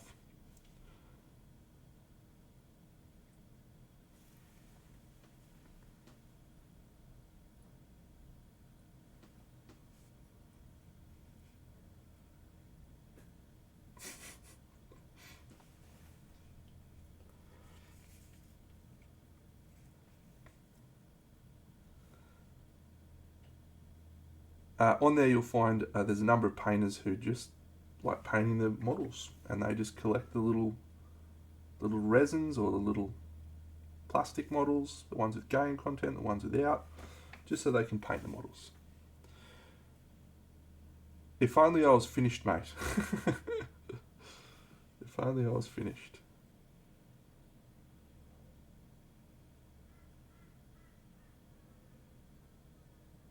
So resins, beta gear, not something I recommend to many people unless they are desperately keen on painting the models. Yes, indeed. We have a couple more things that you can purchase for the game. Painter scale models, which take the models from the game and scale them up. Busts. Very few of those have game content. Some of them did, but they've moved away from that now. So I've got about 12 75mm versions of Survivor models that just look sick, and they literally just exist for people like me to paint, that want to paint. The last thing, I think,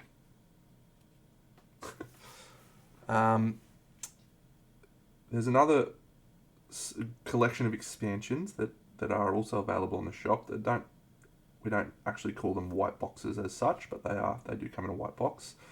They're the larger boxes, which are sort of more fully formed expansions rather than just adding one piece of content. They'll add a few. So we have vignettes of death, and we have echoes of death, survivors of death, and legendary characters. So the vignettes are another version of expansions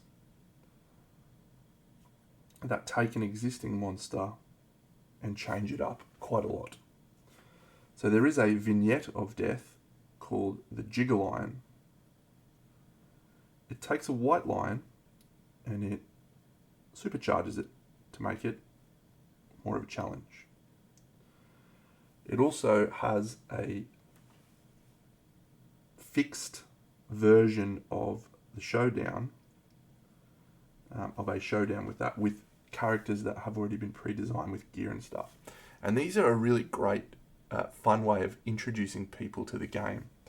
I think they're absolutely glorious, personally. The vignette of death for the White Lion pits the survivors of Dead Rock against a white Jigger Lion, and it's a really challenging fight. So one of the downsides, I guess, of playing the game a lot, as I do, is I don't often feel challenged because I usually have a pretty clear handle on all the situations. So these little vignettes, you'll usually get survivors that have some really nice synergies, but also aren't at a level where they can just ruffle stomp the fight. And so the vignettes provide a really fun challenge for people that have maybe played the game a bit. Alexa, airbrush on. The Echoes of Death were a series of releases where they took generic fantasy heroes and reposed them in Kingdom Death style. And then they added a cool addition to the game, which again is aimed at people that have been in the game for a long time. They're called Strain Milestones. And basically what Strain Milestones are is little achievements. Hey, Tundra Crusher, thank you for the raid. I'll just show you the little model that I painted just before. Here it is. Whee! Little guy. Look at him go. Yeah, so Strain Fighting Arts and Strain Milestones are like achievements that you chase after in a game. Once you achieve them, they unlock a permanent change to your game. Again, they're just aimed at people who play a lot of the game.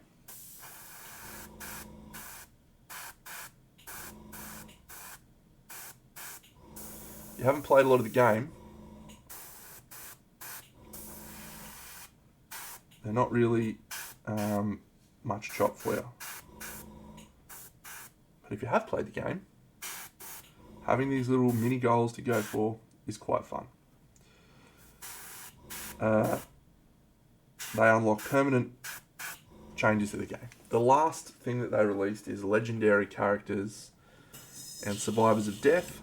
They're both just packs that add a different variety of content that expands the game in different ways. So if I was to go through and rate all of the expansions and all of the things that you need for this game in order of priority, it would be as follows. Priority number 1, no expansions. Do not buy any expansions. Alexa, airbrush off. You do not need anything else. Play the core game. You've then got 2 paths. Path number 1. Well, I think this game's pretty cool. I might try a few extra bits. Grab yourself a couple of expansions from Expansions of Death Volume 1. My recommendations would be the Gorm and the Dragon King. Those 2 expansions will give you a different campaign. They will give you a different Node 1 monster, and they'll give you a different Node 3 monster.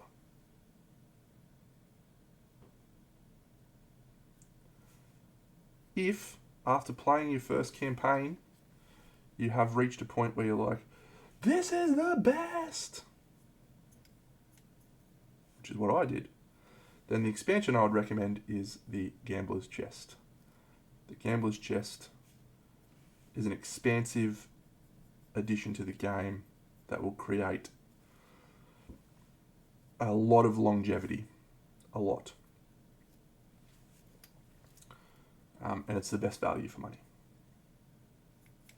However, if you're still like, I'm not sure if this game's for me or whatever, don't make that your first expansion. We complete the Gambler's Chest content. We're like, I really want more. I love it.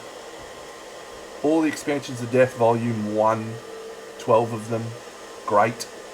However, the 4 new expansions that came out, which are the Black Knight, the Frog Dog, the Red Witches, and the Pariah, are all absolutely fantastic, and I would recommend you get those before you get expansions of Death Volume 1. The reason I say that is there is a new expansion coming out probably next year, which is called Campaigns of Death. That expansion will add a very large amount of replayability to the very first expansions of Death, the first 12 expansions.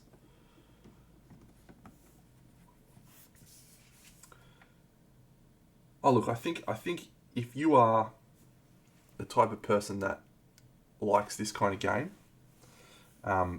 or thinks you like this kind of, it's amazing. There's nothing else like it. And yeah, a mate of mine was a Wave 1 Kickstarter guy, and he was like, oh, no one wants to play this level of commitment with me tonight. Do you want to come and play a campaign? I was like, yeah, sure. So every Monday night, I went over to his house. The very first Monday we played it, we played 4 Lantern Years. I got home, I loaded up my Board Games of Oz marketplace on Facebook, and I just trawled it to try and find a copy of the game. And I found one a couple of days later.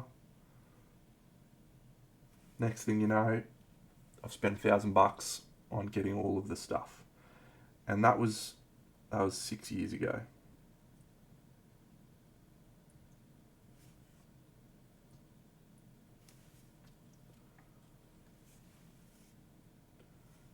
It's sick. It's amazing. There's nothing like it. So if you do decide that it's for you, you get the most lifestyle game that has probably ever been created. I mean, I played a lot of Warhammer, played a lot of games like that. Guild Ball, Blood Bowl, War Machine. And they're amazing, but the thing that they have that limits them is you have to play with someone else. And Kingdom Death, you don't. You can just sit at home and putter about with your toys for a really long time. And that is really appealing for me. It's maybe not appealing for everyone, but again, if this is the game for you, then this is absolutely unique experience. And yeah, there's a lot of great content. So if you want to learn more about the game, if you want to, research, if you want to experience what the game's got to offer, there's a content creator named Fen who has a Patreon and a YouTube channel that will do some amazing deep dives into the game. I would not recommend looking into Fen's stuff until after you've played the game. But Fen does incredible, and I actually need to send them a message to say thanks, because my trip to Sydney, I listened to Fen for 8 hours. And then on the way back, it was about 6 hours before Bra started streaming. There's also another content creator in Bra Mithra who does playthroughs and news and stuff like that. Superstar Love both of their contents. Highly recommend both of those people if you want to get more into Kingdom Death. So yes, that is kind of the broad strokes of what you need to know about Kingdom Death. And it's one of the reasons I wanted to make this video, or not this video, but a video about it, is because that kind of information is a little bit obfuscated. Not intentionally, but there's just so much. There's just so much stuff.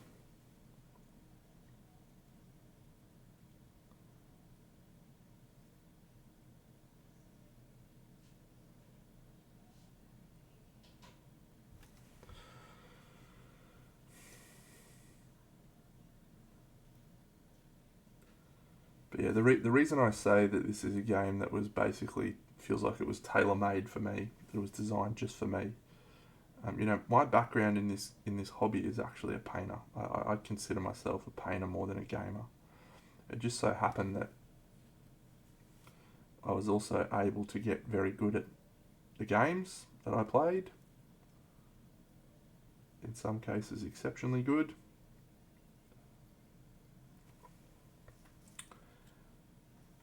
Yeah, I think I will. I just want to. So in my head, what I want to do is have heaps of B-roll. So it's not just me, because I hate talking head videos. So yeah, if I'm just sitting there talking, like I just did, well, that's pointless.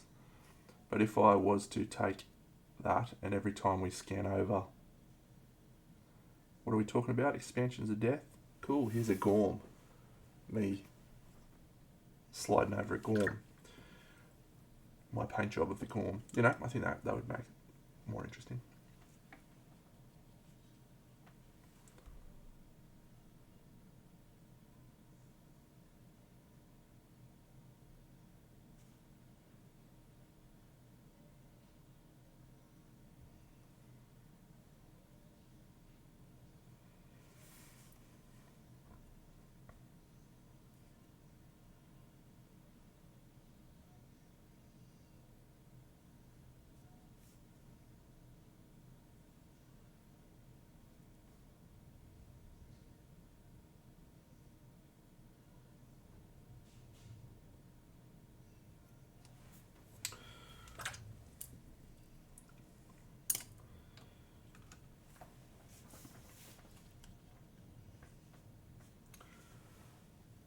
It'd be a useful video, that's for sure.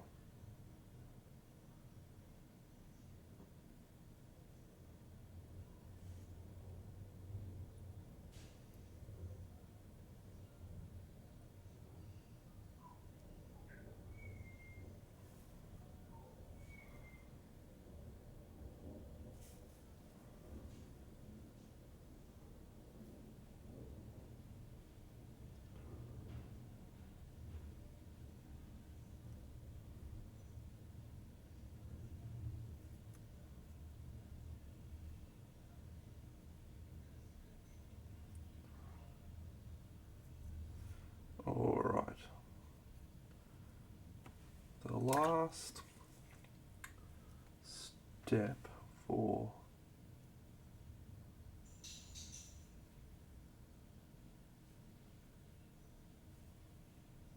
this is usually where it starts to look good. It does indeed, yeah. Look, Black Friday is just one of the best. Yeah, and that's another thing that needs to be said in the video. If you decide that you want to make a big, huge commitment and buy a lot of expansions, probably your best bet is to just wait until Black Friday rolls around, because you will likely pay huge discount. Storage is one challenge with the game. So I would recommend what I've done. There's a wooden storage solution which is done by a company called XE Laser. That is what I use, and it has enough room to store sleeved cards, everything in a really nice, organised way. And I highly recommend that solution. You need a solution because it's a whole lot of stuff. Now, especially if you add all of those other things that I just talked about, you need enough stuff. You need enough room in there. So I have kept the Gambler's Chest and the core box, and both of them have the XE laser insert, the same one. And I have enough to store every single thing that's been released and probably the majority of everything else that's going to come out in those boxes. Not the models though. The models are in my storage case over there. On display. Proudly on display. And they look sick. It's my favourite thing. Alright, let's add some colour.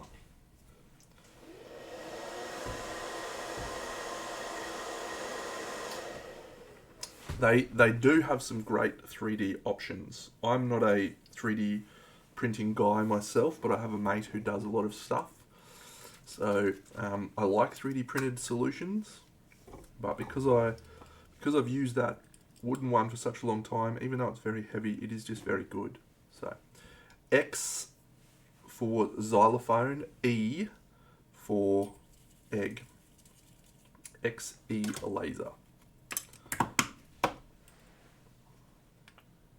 Alexa, airbrush on.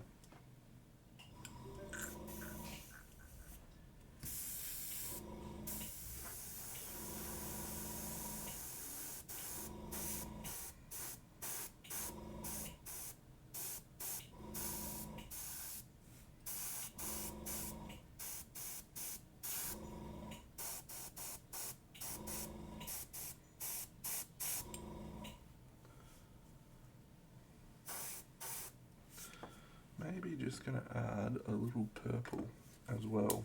Oof. No, that's actually too strong. I don't want to add purple. What do I want to add? Maybe some red. That might work. A bit out there. Let's do it.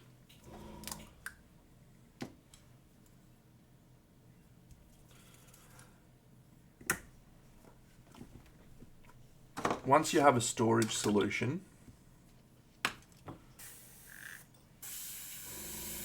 the game feels a lot more accessible.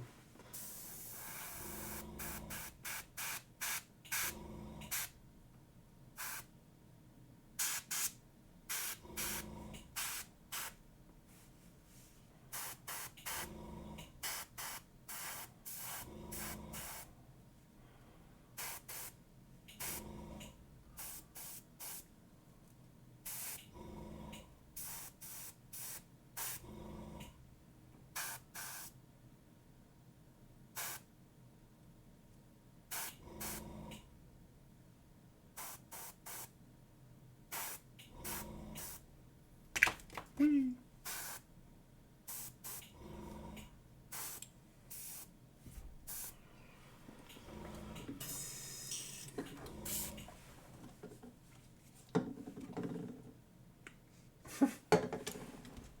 Never. Never.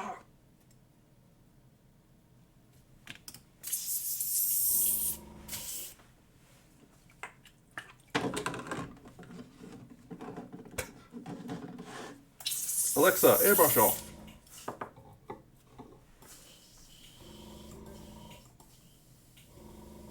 Have you turned it off? Alexa, airbrush off. Saucy Minx. She does like playing hard to get. Where is me base colour?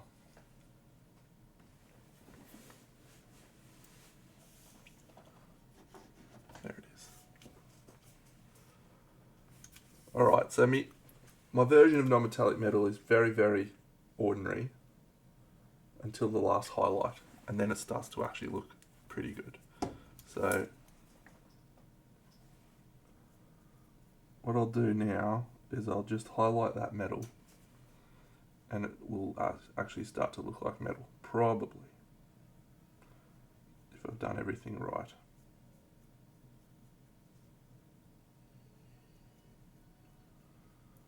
And then I have to go because Mossy's making me go to the gym. Should be at me soon. She's like, we're going to the gym.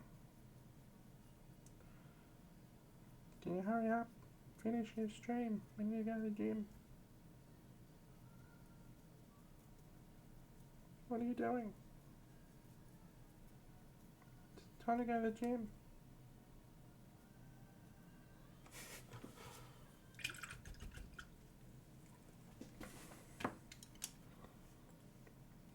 Alright, so yes, we just get a little bit of white. Which is not actually white, it is ivory. And we just...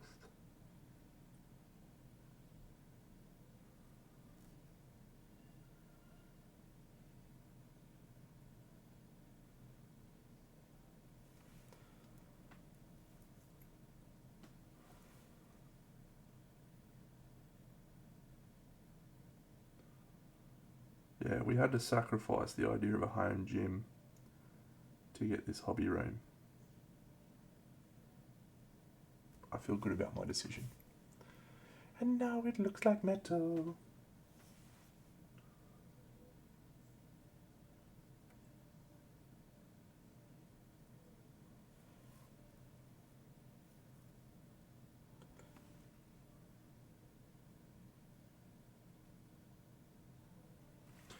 You are my fire, my one desire, believe.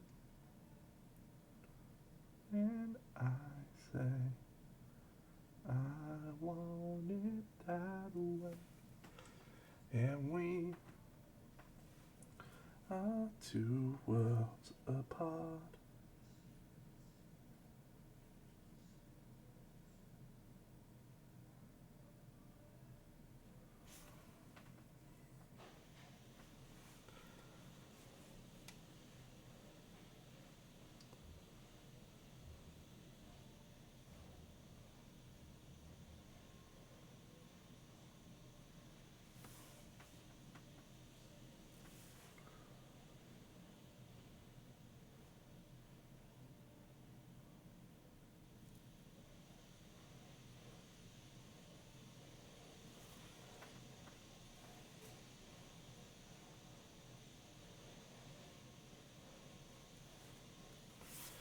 Tell me why it ain't nothing but a heartache. Tell me why it ain't nothing but a mistake. Tell me why I never wanna hear you say I want it that way.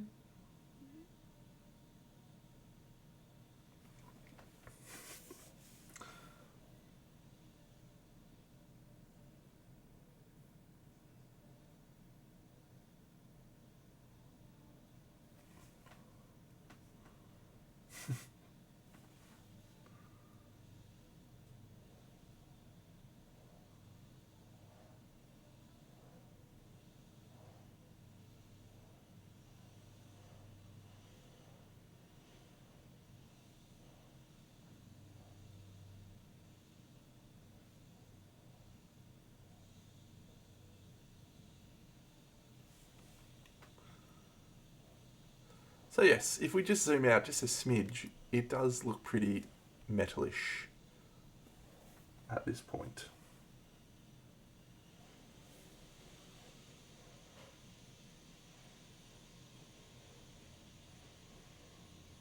Which I think for the amount of effort with which we have spent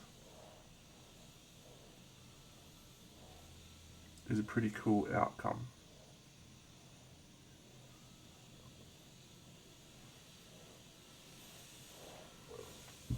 I don't think it's 2 minutes, but it hasn't been a long time.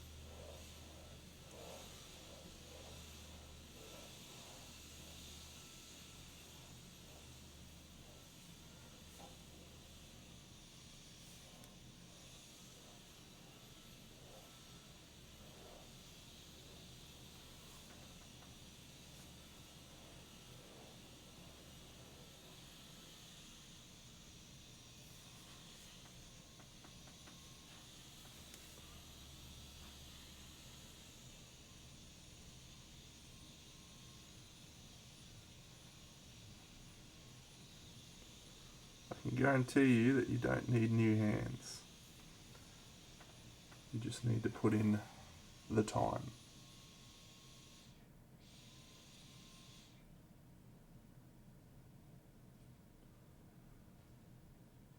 Just like that episode of Futurama. The devil's hands are idle playthings.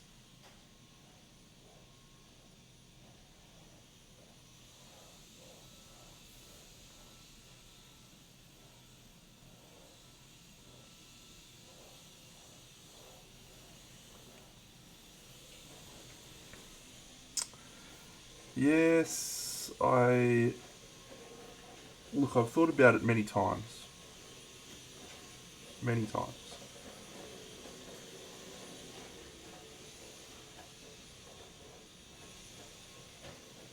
And I ended with deciding not to.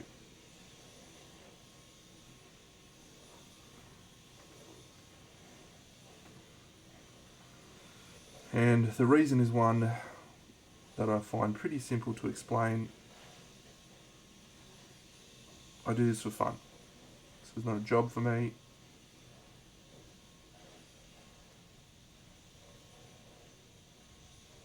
You know, I just get to have a cool time painting my toys and really like it and make it look like metal in like 10 minutes, which is great. The moment you make something a profession,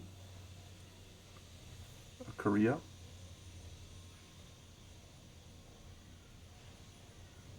you add all of this additional pressure.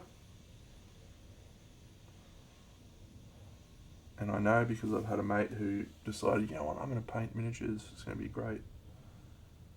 And he did it for a couple of years, and then he just got to the end of it, he's like, I don't ever want to paint another miniature ever again. You lose the joy. You lose the reason you did it in the first place. And, you know, I sometimes skirt that line just with streaming and with like recording videos. Sometimes I'm just like, I don't feel like doing that now. So the cool thing is I just get to not do it because I don't have any obligation.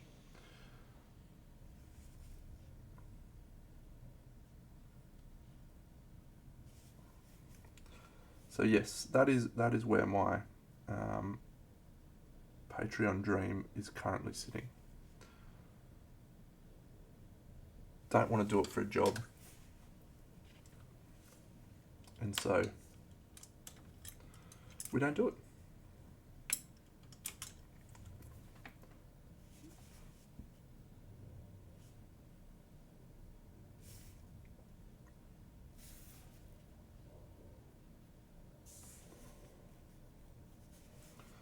Alright, so I think it will be time to finish. We've had a productive day. And we get to paint this girl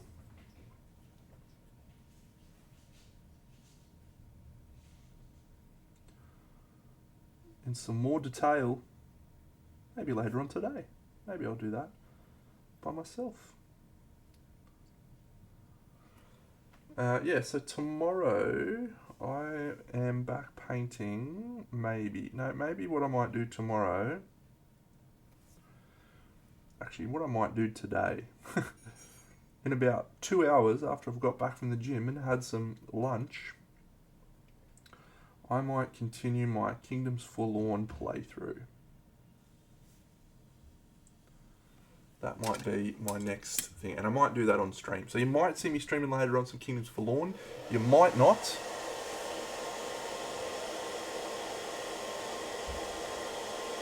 But you might. And then tomorrow I think I'll be back. We'll probably try painting another one of these big monsters from Kingdoms Forlorn. Maybe this guy, who's like another devil dude, demon dude. Yes, indeed. Everyone take care. Everyone have a wonderful time. Or maybe we'll paint this chick. She's another Kingdom Death beauty. So that's it, friends. You're all wonderful. Have a great week. If you don't catch me later on or tomorrow, if you do, Mossy's here. Oh, Ellie's here. What are you doing? What are you opening the door for? You're a clever girl, aren't you? You're a clever girl. Thanks, everyone. Have a great week. Big Dano out.